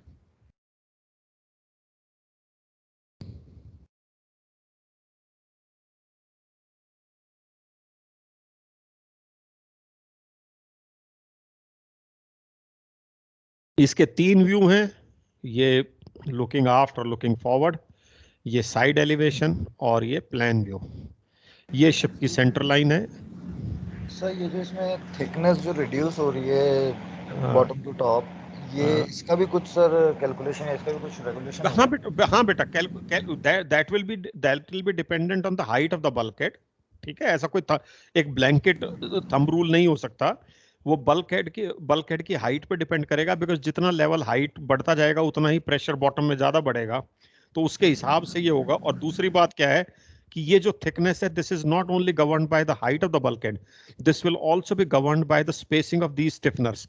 मतलब मैं थिकनेस कम करके स्टिफनर की स्पेसिंग कम कर सकता हूं, या थिकनेस बढ़ा के स्टिफनर की स्पेसिंग बढ़ा सकता हूं। Correct? Yes. So what is paramount here is the required strength. It must attain the strength. Strength will be provided by combination of thickness of the plating and also the spacing of the stiffeners. तो अब कैसे combination करके आपको minimum strength जो चाहिए as per the construction rules, that strength has to be attained. How it has to be attained? That combination कैसे use हुआ? So the class which is supervising the construction would ensure that the strength is achieved. And as I told you, there cannot be a thing like this कि इस bulkhead की plating इससे कम हो ही नहीं सकती या इससे ज्यादा नहीं हो सकती. It depends how the strength is achieved. The safety conventions are interested in ensuring that there is a minimum strength. Right, beta? Yes. Okay. So ये नहीं है, ये 11.5, 9.5, this is only notional. This cannot be, you know, the plate thickness for every bulkhead. Clear? So is this diagram, because see what happens is, जब अगर ये exam में आता है draw the plane water tight bulkhead, बेटा ये आपका question आता है क्वेश्चन नंबर 4 में 30 नंबर का पूरा, जो कंपलसरी सेक्शन में 3 न्यूमेरिकल के बाद जो 4th क्वेश्चन ड्राइंग का आता है उसका पार्ट है ये। सो उसमें ये ड्राइंग भी काफी बार आई हुई है। So this has to be practised, और प्रैक्टिस करने के लिए आसान इसलिए तब होगा तुम्हारा जब तुम इसको अच्छी तरह से सब हर पार्ट को समझ लोगे, 3D वाले से इसको कनेक्ट कर पाओगे, विजुअलाइज कर पाओगे, then it will be easier for you to draw it.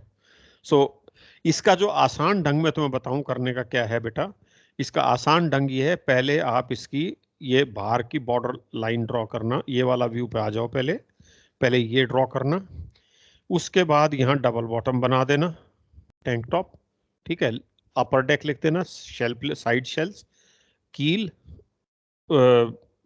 DB floor लिख दो, वाटर टाइट फ्लोर लिख दो, because every water tight bulkhead will have a water tight floor beneath it. तो यहाँ पर फ्लोर जो है वो बाय डिफॉल्ट वाटर टाइट ही होगा if the bulkhead is water tight. Okay, so ये वाटर टाइट फ्लोर हो गया। Bulkhead starts from here, so this floor is separate, bulkhead is separate.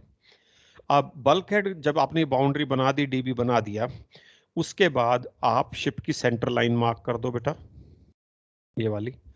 उसके बाद इसमें डिपेंडिंग ऑन तुमने हाइट कितनी दी है, इसमें सबसे पहले तो एक ट्विन डेक का पोर्शन मार्क करो, ट्विन डेक का पोर्शन मार्क कर दिया यहाँ पर हमने, ठीक है।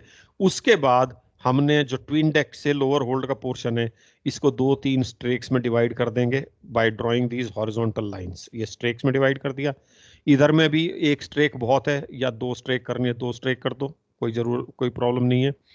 उसके बाद हमने बेटा ये हमारे वो ड्रॉ कर दिए stiffeners. Now stiffeners will be going up to the tank top only because the bulkhead ends at the tank top. फिर हमने जहां जहां ब्रैकेट आए हैं वो मार्क कर दिए। ये जो लाइनें थी ये हमारी वेल्डेड सीम्स हो गई स्ट्रेक्स की, और यहाँ हमने प्लेट्स की थिकनेस को दिखा दिया कि रिड्यूसिंग साइज में प्लेट थिकनेस है। ये हमारी ये वाला व्यू कंप्लीट हो गया। अब मैं जाऊंगा इस पे, अब मैं विजुअलाइज करूंगा कि मैं इस बल्कहेड को ऊपर से देख रहा हूं, तो ये जो बल्कहेड की प्लेटिंग है ये दिखाई देगी, ये मैंने ड्रॉ कर दी। उसके बाद जहां जहां मेरे ये आ रहे हैं, क्या नाम है, ब्रैकेट्स, सॉरी स्टिफनर्स, वहां मैंने ये स्टिफनर्स प्लान व्यू में ड्रॉ कर दिए, और यहाँ मैंने प्लान व्यू लिख दिया। ये मेरी सेकंड डायग्राम हो गई। फिर मैं आऊंगा इधर, अगर मैं साइड से जब भी इधर से सोचो, तुम इधर से देख रहे हो तो तुम्हें कील का साइड दिखाई देगा, ये आपने कील बना दी, ये आपने टैंक टॉप बना दिया। बल्कहेड की जो ये प्लेटिंग है इसकी साइड दिखाई देगी, अगर ऐसे रेक्टेंगुलर भी होता है कैसे भी होता, तो ये फ्लोर हो गया, और यहाँ पर ये बल्कहेड की प्लेटिंग हो गई जिसपे ये वाटर टाइट बल्कहेड लिखा हुआ है। अब साइड से हमें स्टिफनर दिखाई देगा, ये हमने स्टिफनर बना दिया। स्टिफनर के ट्विन डेक पे, इस ट्विन डेक के लेवल पे ट्विन डेक आएगी, अपर डेक के लेवल पे अपर डेक आएगी, टैंक टॉप के लेवल पे टैंक टॉप आएगी, कील के लेवल पे कील आएगा। ये ब्रैकेट्स बना दिए, और ये हमने तीनों के तीनों व्यूज खत्म कर दिए। Now the way I have described, do you think it will be easier for you to remember and draw it beta? Yes sir. ठीक है, so this is one diagram which has to be practiced. It is part of question number 4. ठीक है, and sir ये side elevation पे draw करना रहेगा बेटा, तीनों प्लान भी, साइड भी और ये भी, तभी तो सारे एस्पेक्ट्स दिखा पाओगे ना। नहीं तो आप ये जो है आपका, ये जो आपका है ये वाला क्या नाम है स्टिफनर, ये स्टिफनर कैसे दिखा पाओगे? इसमें तो स्टिफनर दिखाई नहीं दे रहा है, आपने सिर्फ लाइन ड्रॉ कर दी, ऊपर में इसकी बल्ब दिखाई दे रहा है, करेक्ट? Yes sir. तो अब इसमें ये बल्ब नहीं दिखा पाओगे, बल्ब इसमें दिखाई देगा। So all the three when looked at, they will complete the all aspects as viewed from this side, that side, or from top. So accordingly the view will change. So you'll have to draw all the 3 drawings. And yes, you need to understand कि ये है same bulkhead, ये उसके 3 अलग-अलग views हैं। अगर हम बंदे को सामने से दिखाई देंगे तो 2 आंखें दिखाई देंगी, मुंह भी दिखाई दे जाएगा, फोरहेड भी दिखाई दे जाएगा, राइट? साइड से देखेंगे तो उसकी एक आर्म दिखाई देगी, एक लेग दिखाई देगा। So this is the difference. ऊपर से देखोगे तो उसका सर दिखाई देगा. So that's how the three views will be different if you visualize, if you take the photograph of a person from three different sides, the change in the photographs is what is the change in the bulkhead drawing out here. Is that clear, beta? Yes sir. बेटा मैं इसको ना अगली class में continue करूंगा, अभी time हो गया है. ठीक है, सो एटलीस्ट इसको आप प्रैक्टिस कर लेना. This is one of the diagrams. There are 5-6 diagrams which form part of question number 4. This is one of them. और इनको साथ साथ में अगर तुम प्रैक्टिस कर लोगे तो प्रॉब्लम नहीं होगी. और सिस्टमेटिकली ड्रॉ करने का ढंग एक बार अपना डेवलप कर लेना जैसे मैंने समझाया है. Then you will have no problems. Sometimes what people do is they try to mug it up. कहीं से स्टार्ट करेंगे, कहीं खत्म करेंगे. If you start with this, obviously you are inviting trouble. You may mug it up, but then it's going to be difficult for you to remember it for too long a period. So if you systematically make it, link it to 3D diagram, link it to what you have seen on the ship, and then you make this diagram, it will be very, very easy. And it's a 30-mark question. It has to be properly drawn and labeled with scale, beta.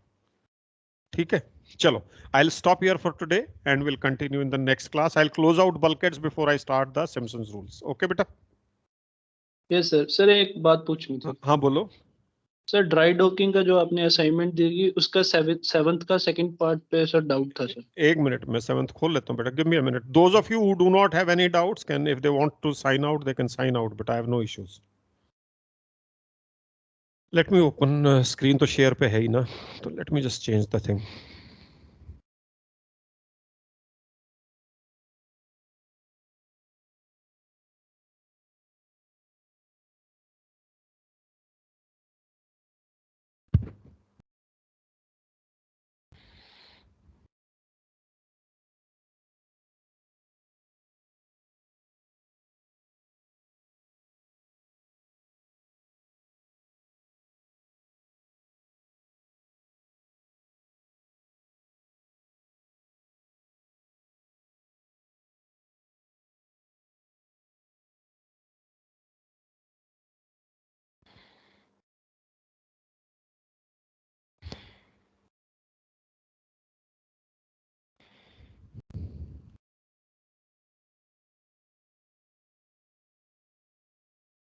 किधर डाला मैं? एक minute बेटा, एक second दे दे मेरे पास. Dry dock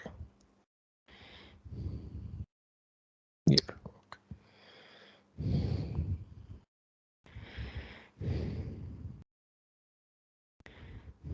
Okay, can you see the assignment beta on display? Yes sir.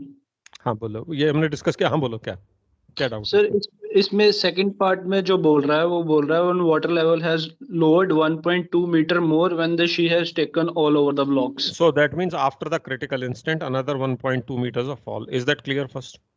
Correct sir. Okay, then sir इसका जैसे हम क्रिटिकल इंस्टेंट पे एक पी आएगा, उसके Right. बाद 1.2 मीटर और ड्रॉप होगा फर्दर, उस पे drop is equal to P upon TPC करके एक और पी आ जाएगा. P upon टीपीसी. okay, Sir, P is equal to 120 into TPC, right? Correct sir. उससे So- फर्दर so- पी आ correct, जाएगा. correct. तो दोनों या को तो प्लस कर लेंगे. that is one way. That definitely one way. Yes, absolutely right.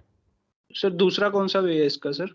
दूसरा मैंने ये कहा था कि इनिशियल हाइड्रोस्टैटिक ड्राफ्ट निकाल लो, ठीक है सर. और तुमने क्रिटिकल इंस्टेंट पे हाइड्रोस्टैटिक ड्राफ्ट निकाल लिया, करेक्ट सर. उसमें से -1.2 कर दो, क्योंकि अब उसके बाद तो hydrostatic draft and depth will move together after the critical instant, right?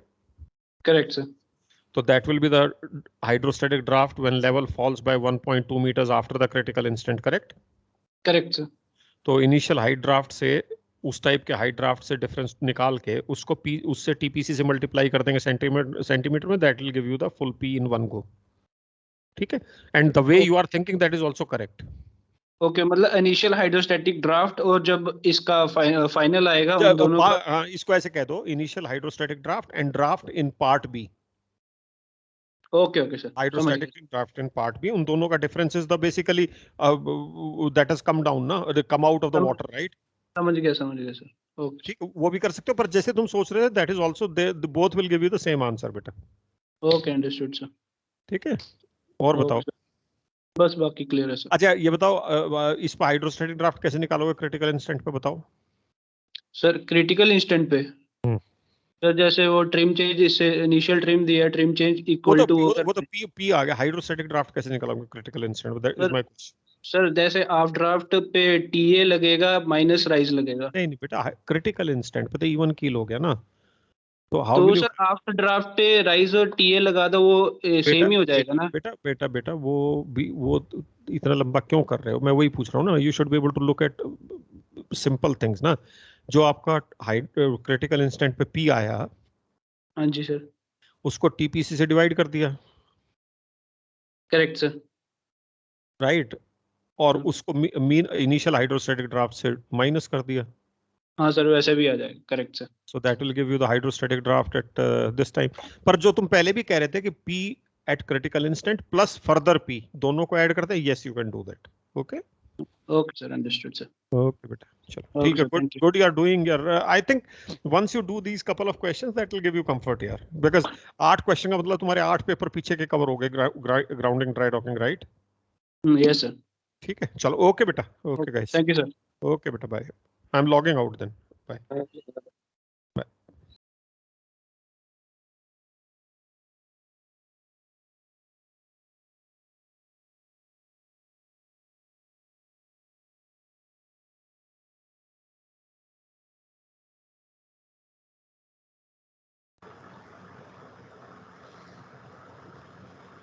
Good morning again. Good morning sir. Amit, sir I अभी think, जस्ट अभी सर 1 मिनट भी नहीं हुआ सर क्लास खत्म हुआ। yeah, वही सर थोड़ा I had ब्रेक ले joined. लेते हैं। I could see Captain Sharma taking the class. So, do you want a 10-minute break? No problem with me. Yes sir, 10 minute Okay. तक। Then we will resume, or we'll start at 12:50. Let us say 1300. We will start at 1300. Okay. Okay sir, thank you.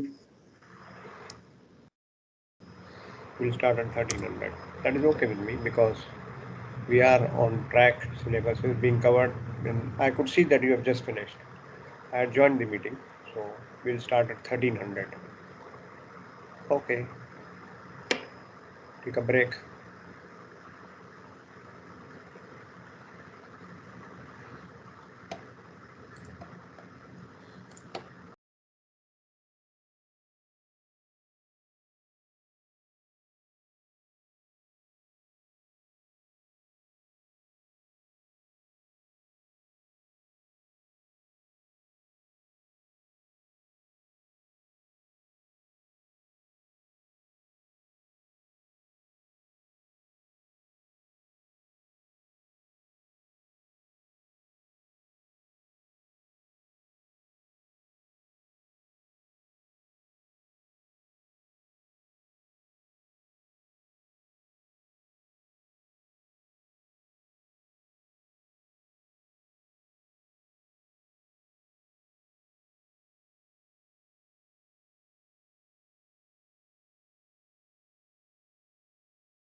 Okay, I guess you are back.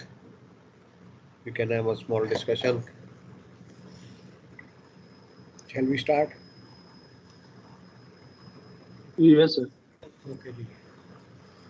Okay. Now the thing is that we were talking of the PLU code in the morning session. Just to wind it up, let's go to it. The thing left was discussing loading plan. There have been a question asked and also kind of exercise also given to draw a loading plan in the MMB paper. Now this is the loading plan as far as the PLU code is concerned. Have a look at it. Loading plan. Cargo is given. This is only example of the loading plan from the BLU code. All the information is captured, which berth, date, etc. Storage factor is given. And of course, the ballast pump rate, top water density, maximum available drafts, air draft, etc. Everything is captured here in the loading plan.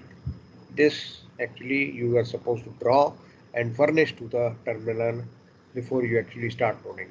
You are supposed to provide this. It should be an approved loading plan, means you as chief officer draw it and the master countersigns to make it approved. And then of course you furnish it to the terminal. They also receive it and they have to go according to this plan. Just go through it once before we actually start an exercise on it.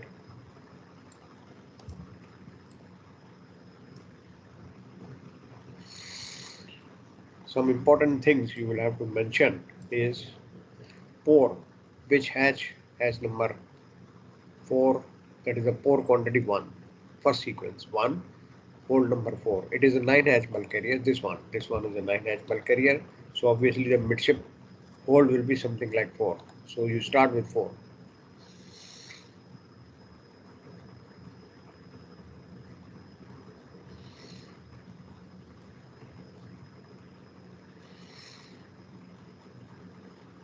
Time required, cargo loaded, of course, the cargo which has been designed, drafts at the end of completion of this hold, SFPM, everything is captured. This is the loading plan. Are you with me? Do you get my point?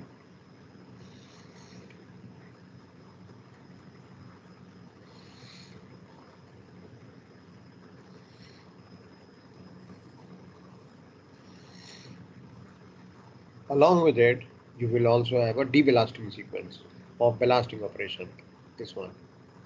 This is the cargo operation being carried out on this side, and you also have a deballast operation or ballast operation.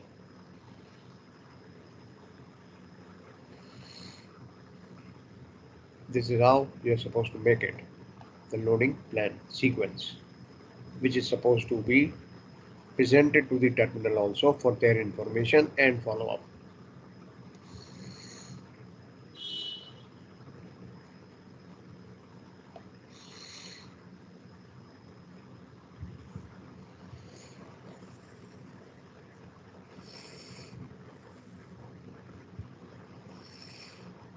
You got the general idea?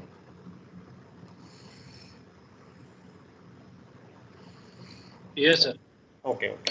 Now let us try it out. Let us do a small exercise to see that we can do it. This is the exercise. Just hurriedly made one for your practice only. Can you note it? Maybe a screenshot or something. Because I want to share with you the loading plan itself from the BLU code, which will give you an idea how to draw it. For that you need to first capture this, the exercise. Loading for 28,000 metric ton of iron ore on a 5-hole bulk carrier. Water ballast is sir being अब carried. हाँ जी बोलिए sir बोलिए अब बोलिए तो BLU code मर्ज हो गया ना IMS-BC में सर. ले, ये तो सुबह ही बात हो गई थी. हाँ और सर. 100% मर्ज हो चुका है. It is not a separate publication. Sir Slightly बोलिए सर रीजन पूछना था सर, क्यों मर्ज हुआ था sir? It was recognized that it is not required separately because many parts of the BLU are from the IMSBC itself, like individual schedules for cargo. That is why it was designed so that both of them can operate simultaneously, or rather, BLU can be a part of IMSBC.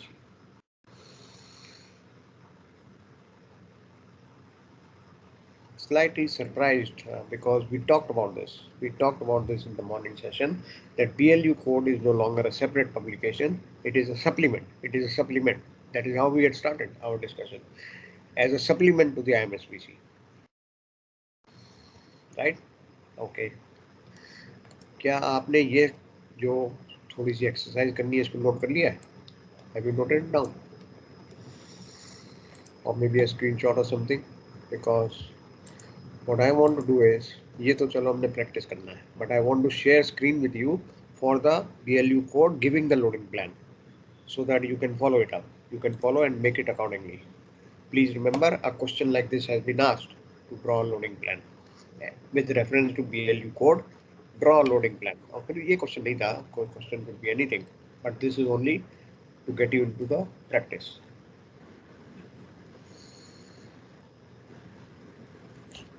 नहीं sir, ऐसा नहीं हुआ sir, करवा दो आप। बात सुनो यार, ऐसा थोड़ी होता है। मैं ये कह रहा हूँ, पहली चीज कंफर्म करो कि ये चीज आप समझ गए, ये ऐसे बनाना है, ये तुम्हें पर्टिकुलर्स दिए हुए हैं, ये हो गया। Either you note it down or take a screenshot or whatever. हो गया sir, note it down. Noted. Okay, very good. Now we share screen for the example of the loading plan from BLU.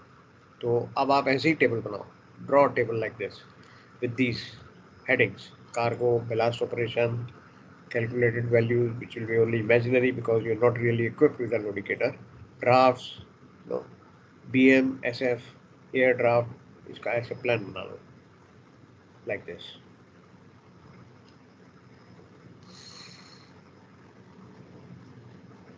This is what I will keep sharing so that you can always refer it. And then of course you have captured that, the exercise you have captured. So when we say 5-hole bulk carrier, 5-hole. So which hole you think you should start loading with? 5-hole में, ideally it is recommended that you start loading the midship hole. Midship कौन सा होगा 5-hole में? Maybe 3. 1, 2 forward, 4, 5 aft. Then 3 could be the midship hole. So you start loading from number 3 hole. Because when you load in the midship, what is happening as far as the trims etc. is concerned?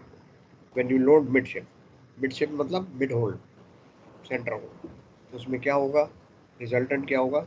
It will have a bodily sinkage. If you remember from your trim type A, it will have a bodily sinkage. That is good because you are not developing any trim, but you are going with a bodily sinkage. So that is the best hole to start with, the mid hole. In our case, 5-hole bulk carrier, we can take number 3 as the middle hole. So you start loading from number 3 hole.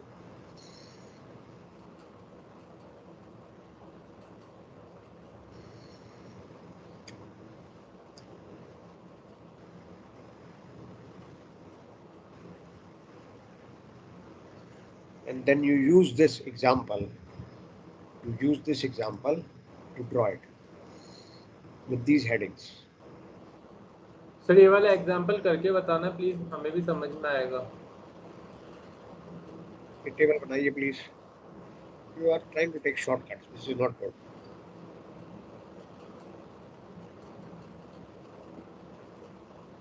बना ली sir table, आगे शुरू करो। Hole हाँ। number 1, right hole number 3.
Sir ये किस basis पे लिख रहे हैं कि इतने होल में ये, इतने होल में ये, इतने होल में ये? कोई बेसिस नहीं है. I am trying to draw a question itself. बस. That's all. There is no basis. I don't have a locator booklet. I don't have a stability booklet. I'm just hypothetically creating a question. Basis नहीं है.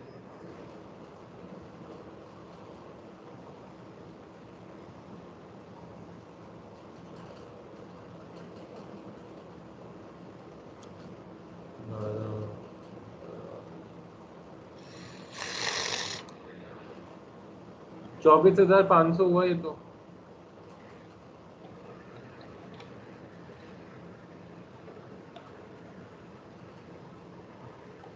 बढ़ा दो. This is the total capacity. वो तो ठीक है sir, total capacity मान लो whole में हमने डिस्ट्रीब्यूट कर दिया. मेरे तो यही नहीं समझ में आ रहा है, जैसे अराइवल ड्राफ्ट आया 4.5 और 5.1 और इवन की 9.5, तो अपने को इतना है तो अपने को टीपीसी भी तो पता होना चाहिए जहाज का कितना नीचे जाएगा. वो भी अपन को नहीं पता. अपना यहाँ ड्राफ्ट देने का फायदा क्या हुआ? ड्राफ्ट कैसे अपन करेंगे? मतलब हर होल की, जैसे लोडिकेटर में होता है कि हर होल लोड करने के बाद आपके पास ड्राफ्ट होता है, आप चेक कर लेते हो, तो यहाँ चेक कैसे करेंगे वो? जहाँ पे you are drawing up a load plan only for ये simulation है. मतलब it cannot be a exercise, numerical exercise नहीं है ये. It is only a simulation. You are just imagining some things. आप कह तो रहे थे सर कि ये बनाने के लिए आता है प्लान, लोड प्लान. आता है. Means theoretical exercise.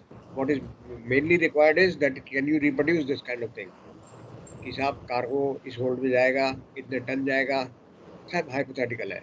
Because you are not equipped. Even in the FMD exam, you are not going to have a sir वो stability. सब ठीक हो गया, ड्राफ्ट कैसे आएगा मेरे को तो ये बता दो. ड्राफ्ट और ये बीएम और ये बाकी कैसे आएगा? ये बाकी तो हो जाएंगे. ठीक है.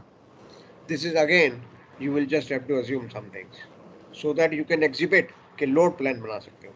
That is what you want to show.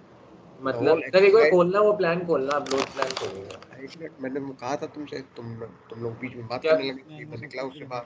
Just give me a minute. मैं जाता हूँ उस पे वापस. ये है load plan. हाँ, अब इसमें मैं ये पूछना चाहूँगा सबसे पहले आपसे, इसने जो लोड प्लान बना रखा है इसमें ड्राफ्ट, ये शेयरिंग फोर्स को छोड़ दो, मान लो लोडिकेटर देगा. इसमें दो वैल्यू दे रखी है, ड्राफ्ट की कैलकुलेटेड की और एक थ्योरेटिकल जो लोडिकेटर से मतलब सामने. Right. ये कैसे आएंगे? फिर ये ये नहीं जो आ सकता. ये आप बलास्ट कैलकुलेट नहीं कर ऑपरेशन, जो सकते. बलास्ट ऑपरेशन जो इसने दिखा रखा है 15,000 और उसका, तो हाँ. इसने उसका टाइम रेट दे रखी है, इसलिए आपने टाइम तो कर दिया. क्या दे रखा है? Rate. रेट दे रखी है ना 750. हाँ. Theoretical rated capacity. वही 750 हर घंटे निकाल सकता है, तो 15,000 में है पानी. और इसमें ये भी नहीं दे रखा 2, 3, 4 में कैसे कितना है, तो वो अपन बुक सब करेंगे कैसे, ये तो बताओ मेरे को. सब मेरे समझ में नहीं आ रहा ये चीज. आप जो समझ नहीं रहे हैं वो ये पॉइंट है कि this is not a numerical exercise at all. This is only a theoretical exercise to exhibit that you can draw a load plan. That is all. It is not a numerical exercise. You are just exhibiting. The examiner will be interested to see that have you got the gist of this. Can you make a load plan saying whole number में इतना ton जितने जाएगा, and then this is only for guidance, just for small guidance कि you can take these values. Sir इसका पहला question आया हुआ है कार्गो का पेपर में 2 अगस्त में 2020 में. 2020 में. ओके. हाँ, तो उसमें मैं मतलब 30 नंबर में ये लिख दूंगा कि सिर्फ 4 होल्ड में कर दिया. कुछ तो करना पड़ेगा, बस वो लिख के. Can you share the question? Sir वो तो मैं ढूंढूंगा एमएमडी का, मैं आपको शाम तक भेज दूंगा. कल देख रहा था, मैं आपको भेज दूंगा शाम तक. शाम को नहीं, क्लास में. You share the question, then we work out that one. Just wait a minute sir, देखता हूँ. भेजो भेजो. ये वाला तो मैंने जस्ट ऐसे ही लिख दिया है, just to give you a small practice for drawing a load plan like this. ये. But if you have a question, very good. Sir पर ये बनेगा कैसे, मेरा सवाल यही तो है. जब आपने पास यार बात सुन भाई. अगर वो क्वेश्चन है तो शेयर कर दे. That will be a theory question. 1 minute sir कर रहा हूँ. हाँ, फिर बोलो मत, सिर्फ शेयर करो. पूछो मत बेसिकली. या बेसिकली और प्रैक्टिकली ये सब छोड़ दे. Do not waste time. If you have the question, share it and we will follow it up.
Tell me something, candidates. ये आप यहाँ इसको आपने नोट कर लिया. This is how you are going to draw it up, the load plan. You are going to draw it up like this with these titles, as recommended by BLU. ये title होने चाहिए ऊपर table में. ये आपने note कर लिए? हाँ जी सर, ये नोट कर लिया. Very good, very good. Because Yes, when you sir. start answering a question like this, which is theory question, again I repeat, not a numerical, ये टाइटल दिखने चाहिए. Because what he wants to see is, have you understood कि load plan कैसे बनना है? How is the load plan to be designed? ये है crux of the theory. So ये चीजें नोट कर लो. Maybe a screenshot or whatever. If you have got it, very good. में बस इतना ही है, इस मतलब तरीके से पैटर्न समझना है सर इसका. हाँ जी, सॉरी. पैटर्न समझना है इसका लोड प्लान का बस. हाँ, कि लोड प्लान कैसे बनना है. तो उसमें वो आपको एग्जाम्पल दे सकता है. Just for writing values, he might give you an example, or he might simply say draw a load plan for loading so many tons of cargo. Sir उसमें फिर इंफॉर्मेशन या तो वो हमें प्रोवाइड करेगा और या Yes. फिर हमें सब कुछ अज्यूम करना पड़ेगा. Correct. Mostly it will be assumption because you are not equipped with the calculation. आपके पास ना तो particulars हैं, imaginary जहाज है, बैटरी काम इसका कहाँ पे होगा particulars? Unless he says MV in chip, you will not have the particulars. So it will all be a theory thing. But you must know these part. This part you must know. कि ऊपर title क्या आएंगे, heading क्या आएंगी. Okay sir. That is very important to know how to draw the load plan. Of course, when you are working on board, you have the load indicator, you will have all the figures with you, then you can even calculate, which you will be calculating. For example, you have poured in 10,000 tons, you go back to the load indicator, and then you have done some deballasting operation, उसको भी include कर दो, and then you come to the conclusion कि इसके बाद तुम्हारे drafts क्या होंगे. And of course, the load indicator will tell you कि तुम्हारा SFBM क्या होगा. Trim भी मिल जाएगी like this, when you are equipped with the calculation machine or the loading instrument. Otherwise, in the paper, cargo work paper, this type of question is testing your knowledge to see whether you can actually draw the load plan.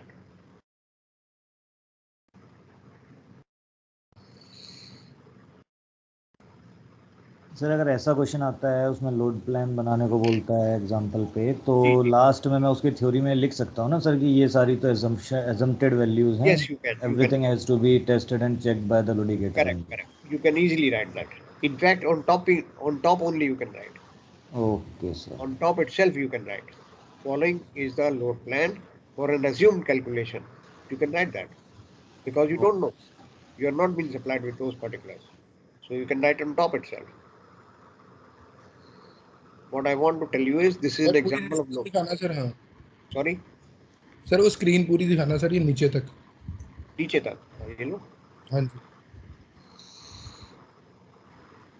और नीचे बस इतने पे and है sir.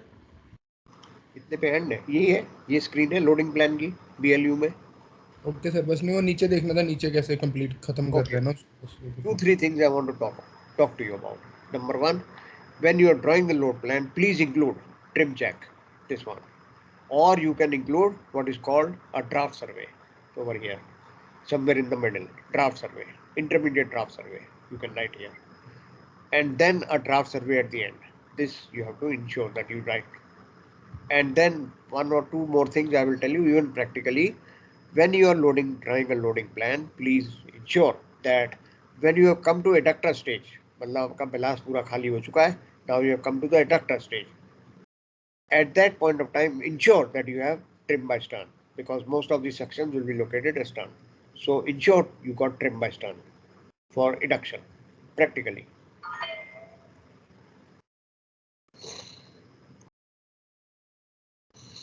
And do include the trim checks और stroke draft survey, intermediate draft survey, और last में तो एक draft survey होगा ही होगा. But as we had talked, it is a good idea to have an intermediate draft survey somewhere when you are coming close to adduction, so that you will have time in hand to do the adduction also.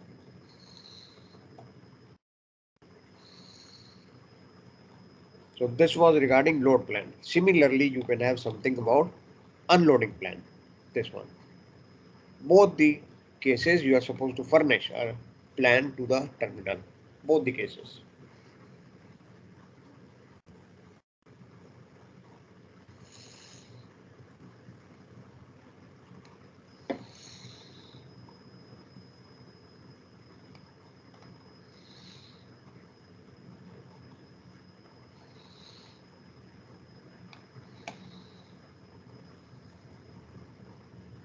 Have a look at these statements.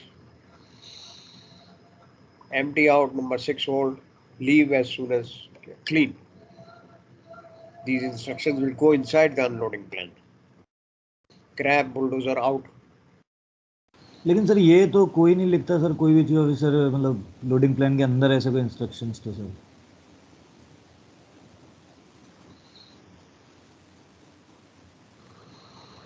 You know what is happening?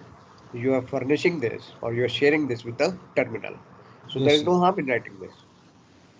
You are sharing this with the terminal so that they are aware at what stage they have to do this. Okay, sir. But You are this sharing it is with the terminal. So there is absolutely no harm. To make sure that they also understand that at this stage you have to take out the bulldozer and everything.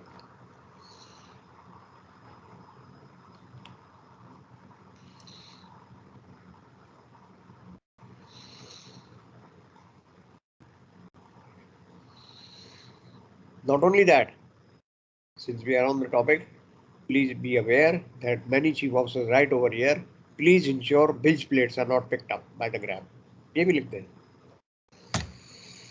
At least you are making the terminal representative aware of what you want.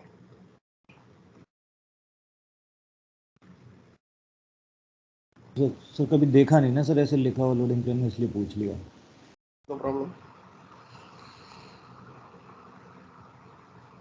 मैं कह रहा हूँ आप ठीक कह रहे हैं. चलो एक बार के लिए मान लेते हैं आप ठीक कह रहे हैं, ये कभी देखा नहीं. अब मुझे ये बताइए कि is there any harm in writing this? Sir unnecessary cluttering हो रही है. लोडिंग प्लान का जो मेन जो मोटिव है वो छुप गया सर. ये नोटिस जो है साथ में, ये तो अपन जैसे साइड नोटिस या साइड इंफॉर्मेशन पास कर सकते हैं वैसे. मैं तो वो एक काम करिए, आई टेक योर पॉइंट. एक काम करिए, इसको यहाँ पे एक एस्टेरिक लगाइए, make a star over here for foot notes, please turn over leave, और उसमें लिख दो. हाँ सर वो सही है. ठीक है ना. Everything has got a solution, that I am sure. If you disagree कि नहीं ये नहीं लिखना है, क्लटरिंग हो रही है, चलो ये भी बात आपकी मान ली, but then you still want to convey the information that at end of this stage you want bulldozer and grabs to be out, or bilge plates to be checked left in the hold. Many times it happens that during grabbing of the cargo, bilge plates are also carried away.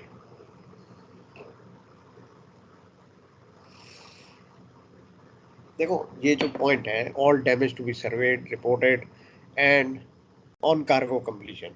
So sharing this with the terminal, you are making sure that you are telling him that you will be carrying out a survey for cargo damages, and you will be furnishing a stevedore damage report.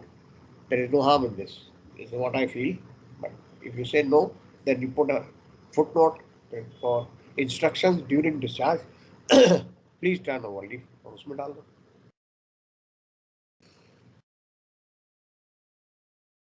But this is for discharge or unload. And very frankly, the question which has appeared previously is about load plan, loading. वो ऐसे आएगा. Make sure that you've understood these headings. This is how the heading will be. Rest everything could be hypothetical. But the headings should be very carefully captured.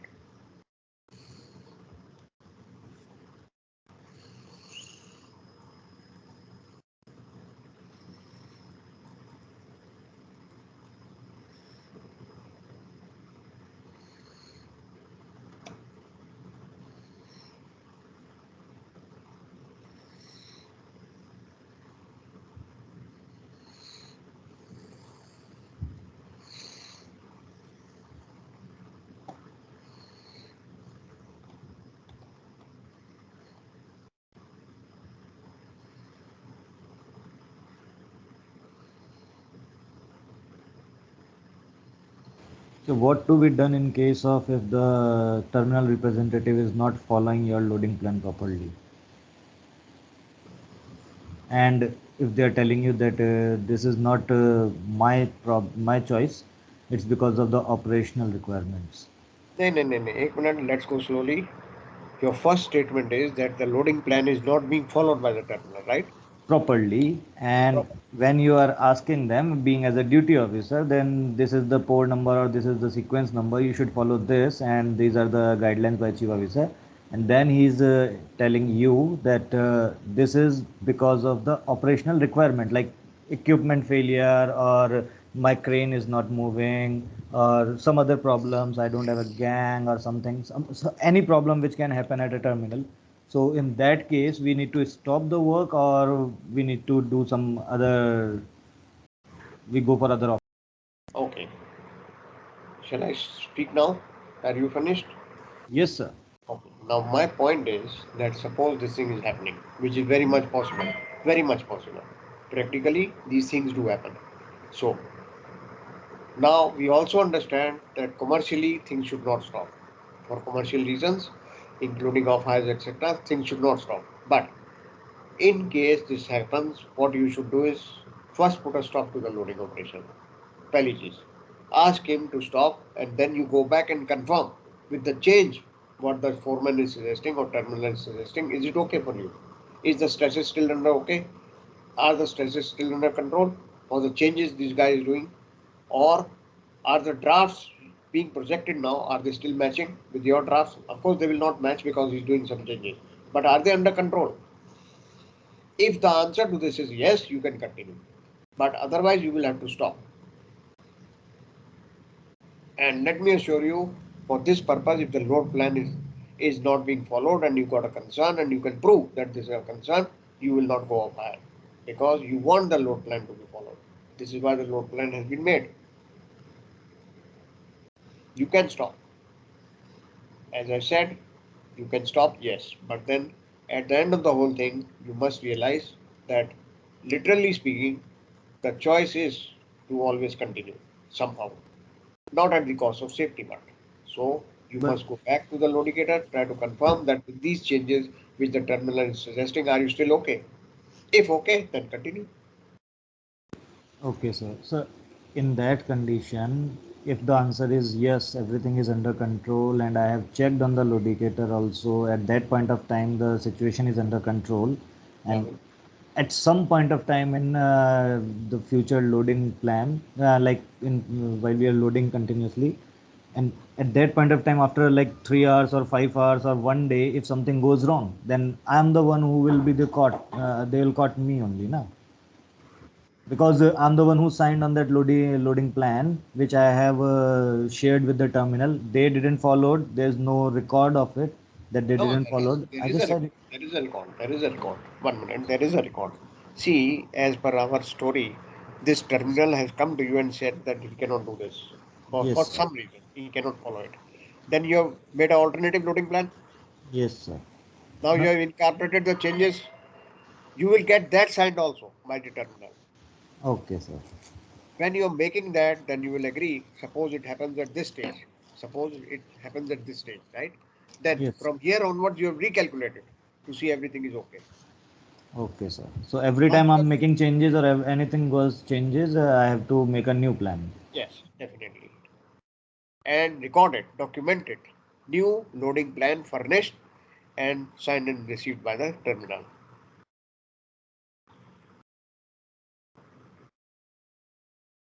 Okay sir.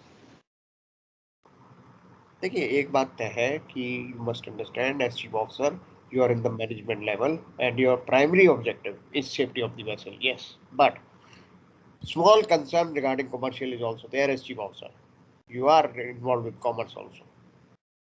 So just because loading plan is not being followed, you will not make it an ego issue and say, okay, nahi follow ho raha, band kar do. No, that is not possible. Via media ढूंढने पड़ते हैं. You will have to find alternatives. And then of course not at the cost of safety. Yes, yeah. But as I said, if this is happening at this stage, then along with this, everything else has been checked. New loading plan has been made. Maybe the sequence itself has been altered. New plan has been made, furnished to the terminal, countersigned, and of course, the plan has been approved by the master, the new one. Sir हाँ जी. Sir जो अभी आपने question दिया था ना, इसका आप प्लीज रिक्वेस्ट है आप इस फॉर्मेट में बना के दिखा सकते हैं कि कैसे बनेगा? Okay, we'll do it. Not today, not now. We'll do it. Question note कर लिया आपने? हाँ सर कर लिया क्वेश्चन नोट. ठीक है, ठीक है, ठीक है. We'll work on it. No problem. Because strictly speaking, it is hypothetical. You can just write here like this. No problem. But still, if you want, I will attempt it. Sir hypothetical तो ठीक है, जैसे 4-1 मेरे को, मैं भी बल्कि पे ही हूँ. अच्छा, very good. मतलब नंबर 1 2 3 ये समझ में आ गया. होल नहीं, 4 नहीं, नहीं, नहीं, नहीं, ये कंफ्यूज हो रहे हैं आप. This नहीं is नहीं four ये number. वो हाँ मैं समझ गया. sequence. फर्स्ट हाँ सीक्वेंस है, मतलब नंबर वाइज है. होल्ड है कि नंबर 4 में पहले करना है, नंबर 1 में दूसरा करना है. ये सीक्वेंस भी ठीक है क्योंकि आफ्ट फॉरवर्ड फिर बीच में आते हैं, मिडशिप पे आते हैं. मिडशिप पे डायरेक्टली नहीं डालते क्योंकि क्या बोलते हैं, ये हो जाता है सैग होने का चांसेस होता है बेसिकली, इसलिए मिडशिप पे कम डालते हैं. अब आपने इसमें जो कार्गो डाला साथ में, जैसे 10,000 अपना 28,000 था, तो चारों होल में अपन ने बराबर पांचों होल में बराबर नहीं बांट सकते, फॉरवर्ड में कम रखते हैं क्योंकि अपन को और स्टर्न में ज्यादा रखते हैं. ट्रिम बाय स्टर्न चाहिए होता है इसलिए. Okay, okay. पर ये जो आप ये बलास्ट ऑपरेशन कर रहे हो, मेरे को इस ऑपरेशन का जो है ये समझ में नहीं आया कि ये कब और ये सुनो. Let us say we stick to this point कि number 1 port or sequence 1 will be hold number 3 in our case. Hold number 3 center whole hold, number ठीक है? 3. हाँ ठीक है, hold number 3 में हमने let us say 6,000 टन डाल दिया. ठीक है. Hypothetically 6,000 टन डाल दिया. And then we say कि नंबर 3 होल्ड के नीचे नंबर 3 डीबी है, तो डी बेलास्टिंग ऑपरेशन क्या होगा? Number 3 dB empty out. पर अपने को मैं समझ गया नंबर 3 से आपको पानी निकालना है डीबी से, पर नंबर इसमें 15,000 आपको तीनों की कैपेसिटी दे रखी है. आप देख क्वेश्चन देखो, 15,000 तीनों की मिला के कैपेसिटी दे रखी है. मैं उस चीज को करूंगा कैसे वहां पे? यार इसको कभी भी चेंज कर दो, इसमें क्या दिक्कत है? ये तो हाइपोथेटिकल क्वेश्चन है. टोटल 15,000 मेट्रिक टन मैंने इमेजिन किया है इन 2, 3, 4 एंड 4 पिक टैंक. तो 4 से डिवाइड करके बराबर कर लो, ऐसा? ऐसे नहीं हो सकता. ऑब्वियसली 4 पिक टैंक में कम होगा, otherwise you will not write down by it. This was only an exercise rather to ensure कि आपको ये समझ आ जाए कि आपको लोड प्लान बनाना कैसे है. It is not a numerical at all. ये आप फॉलो नहीं कर रहे हैं जो मैं कह रहा हूँ. This is not a numerical exercise, it is only a theoretical exercise to see whether you can draw the load plan. But categorically speaking, अगर आप इस पे जा रहे हैं तो जब आपने 3 नंबर होल में डाला कार्गो, तो आप नंबर 3 डीबी को एम्प्टी आउट कर देंगे.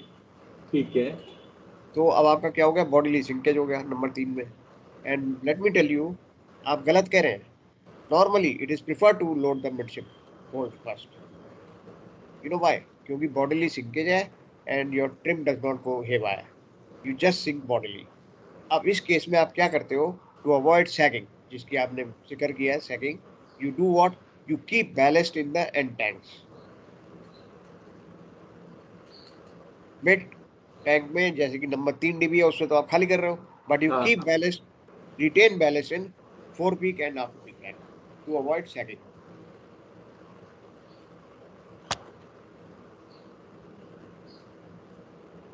Okay. Okay, sir. Then you go to the next hole. Maybe this time you would like to go 3 हो गया. Maybe you would like to go number 5 to get some trim, stern trim, so that you can start debelasting more effectively. 5 के बाद आ जाओ 2 पे, 2 के बाद आ जाओ 4 पे, like that. और ये ड्राफ्ट का क्या करेंगे? ये तो इसका हो गया ड्राफ्ट का. ये फिर वही बात है ना कि ये कैलकुलेशन तो हो ही नहीं पाएगी. दिस इज नहीं, ओनली इमेजिनेशन. ठीक है, समझ गया सर. कैलकुलेशन नहीं हो पाएगी because we don't have the loading instrument, we don't have the booklet, stability booklet, unless it so happens, which is very rare, it so happens that the question is based on MB chip. Then you got all the particulars.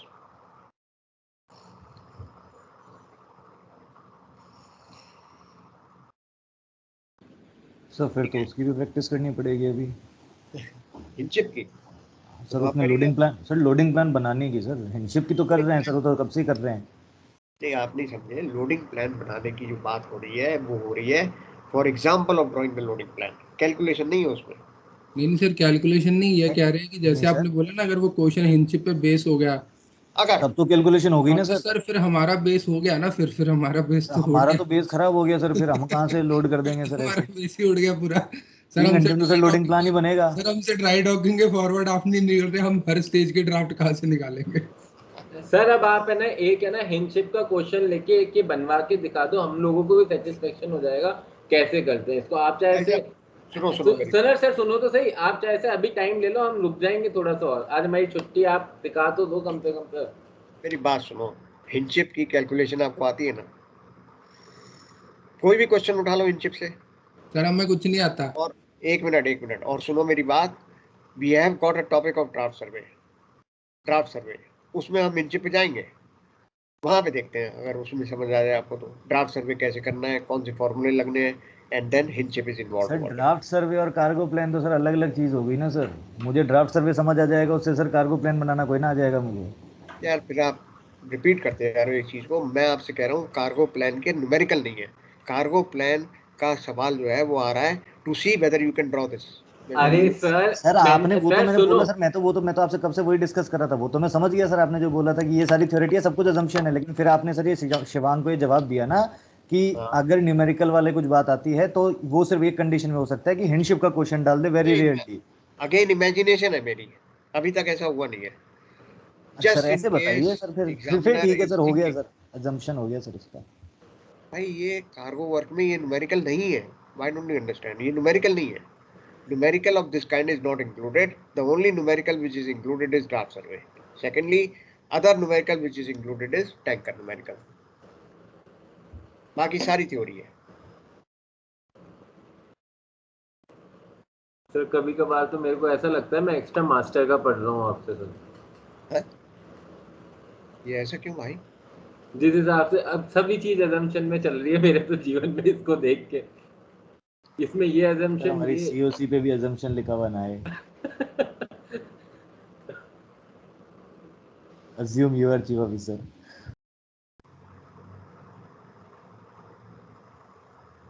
चलो, as you like it. Anyway, इसके अलावा कोई बात है? Anything else? Sir इसके अलावा ये जो आज आप सुबह BLU पढ़ा रहे थे ना, वो आपसे दरखास्त है कि आप अपलोड कर देना, हम पढ़ लेंगे संडे सैटरडे. कर दिया. धन्यवाद आपका बहुत बहुत सर. ऑलरेडी अपलोडेड है, कल ही कर दिया था. BLU कोड भी कर दिया था क्या? हाँ, देखो उसमें. देखता हूँ. अच्छा, ये फीडबैक पोल है ना, ये मैं 9 बजे से ले रहा हूँ अपनी पहली क्लास से.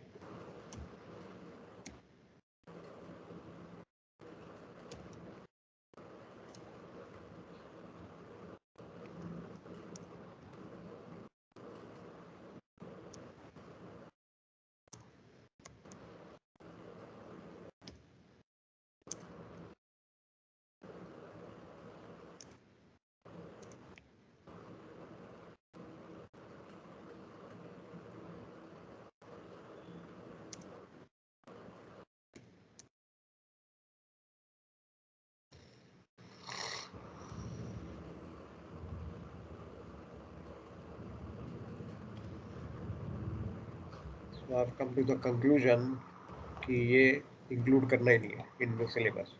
ये तो आएगा but no practice session because this is creating trouble for you.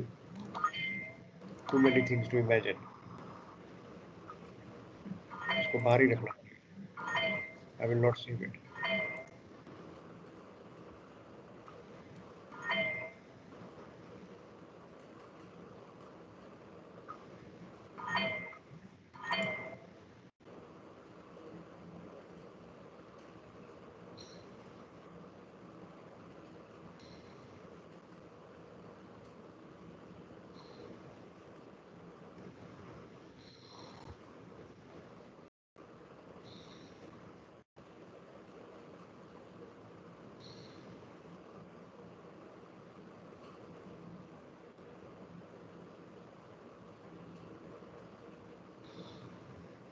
Okay, we'll meet again. I think today is Friday.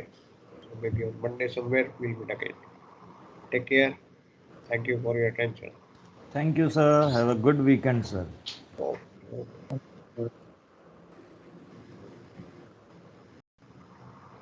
Shivang, are you still there? Sir कहाँ छोड़ के जाऊंगा आपको अभी इतनी जल्दी? हमें बोलो सर. मैं ये कह रहा हूँ छोड़ना तुझे पड़ेगा. कब तक बैठेगा? लेकिन तू बात कर रहा था Shivang, if I am not mistaken, कि तेरे पास एक क्वेश्चन है रिगार्डिंग दिस. सर आप बिल्कुल सही कह रहे हो, पर वो जो एमएमडी का वो है ना, मैं देख चुका. मेरे को पूरा देखना पड़ेगा. मैं आपको भेज दूंगा क्योंकि कल मैं पेपर देख रहा था चार्ट वर्क का बेसिकली. तो उसमें मैंने देखा था कि दो को, एक स्टोरेज प्लान के ऊपर था, एक लोडिंग प्लान के ऊपर था. स्टोरेज प्लान पे न्यूमेरिकल आता है. हाँ. That is entirely different. है ना. और एक इस पे था. तो मैं आपको शाम तक भेज दूंगा. आपको व्हाट्सएप पे इन पर्सनल भेजूंगा.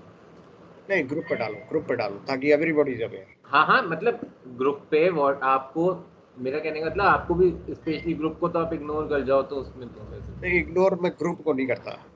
पर्सनल मैसेज हो सकता है, कई आ जाते हैं तो हो जाए इग्नोर, लेकिन ग्रुप के मैसेज नहीं. Because I know that is a part which is addressing problems from student. वो नहीं इग्नोर करता. डन सर, मैं भेज दूंगा सर. वो देखना पड़ेगा. मैंने आपको बोला ना पूरा एमएमडी का वो वाला. ठीक है, no problem. Do it because it sounds interesting. But again, I'm saying storage plan पे तो numerical है. That is entirely different. ठीक है, चलो, okay, भेज देना. We'll have a look. Okay. Leave कर सकते हैं ना मीटिंग अब? हाँ, you can leave. I'm done. You can leave. Okay sir, thank you. और कोई क्लास है क्या आज? नहीं सर. छुट्टी सर. अरे वाह, ऐसे हुई तुम्हें. आपको लेनी है क्या सर? कहाँ क्लास? तो मेरी दूसरी क्लास है बॉस. अभी के लिए बहुत बस हो गया. मंडे मिलते हैं. मंडे को again will meet. Sir Shivang को लेते जाओ सर. वो आफ्टरनून क्लास करेगा आपकी सर. कहाँ ले जाओ शिवांग को? उसको पढ़ने दे. अकेले तो सर मेरे को क्लास देंगे भी नहीं भाई सौरभ. सिंसियर लड़का है, पढ़ने दे उसको. अकेले तो सर देंगे भी नहीं क्लास मुझे. हाँ सर, नहीं लोगे ना अकेले क्लास तो? हाँ, ले लेंगे अकेले सर. नहीं यार, it is not a good idea. ऐसे ही ठीक है. मिलेंगे again, we will discuss and there is no problem if people want to interact. I have always encourage that. No problem, but take care. चलो अभी के लिए बंद करते हैं. I got another class going, so we will see again. Okay जी, thank you. उनकी कौन सी क्लास ले रहे हो सर आप? दूसरी वाली कौन से सब्जेक्ट की? मैं तो देखो ऐसा है, आपके यहाँ ले रहा हूँ कार्गो वर्क, मीटियोलॉजी और ब्रिज इक्विपमेंट, क्या bridge housekeeping emergency, right. Phase 2 में ले रहा हूँ लॉ. अच्छा, law sir. Okay. Maritime law. और एएसएम में भी लॉ लेता हूँ मैं. ओके सर, ठीक. That is how the application. हाँ जी. सेकंड मेट की नहीं सर क्लासेस आपकी? सेकंड मेट का अभी चल नहीं रहा. सेकंड मेट का अभी चल नहीं रहा कोर्स. अगर आएगा तो वहाँ पे भी लूँगा. ओके, ठीक है सर. वहाँ पे लूँगा. एंड आई लव दैट, क्योंकि सेकंड मेट बड़े अच्छे लड़के होते हैं, जो बोलो मान जाते हैं. सर नहीं सर, ये गलत. सर हमने सेकंड मेट किया था, हम तो नहीं मान रहे थे. हम तो नहीं मानते थे. नहीं सर. ठीक है, कोई बात नहीं. सेकंड मेट में क्लास है. सब कुछ नहीं मानते. शुरू होगा तो वहाँ पे भी क्लास लगेगी. And I will love to do that. This is a job I have taken by choice. It is not thrust upon. I did not have anything, but I have taken up voluntarily to do the teaching job. So I enjoy it. Sir, I have taken this job as a merchant navy for my choice, but this is very problematic now. Problematic? Yes sir, problematic.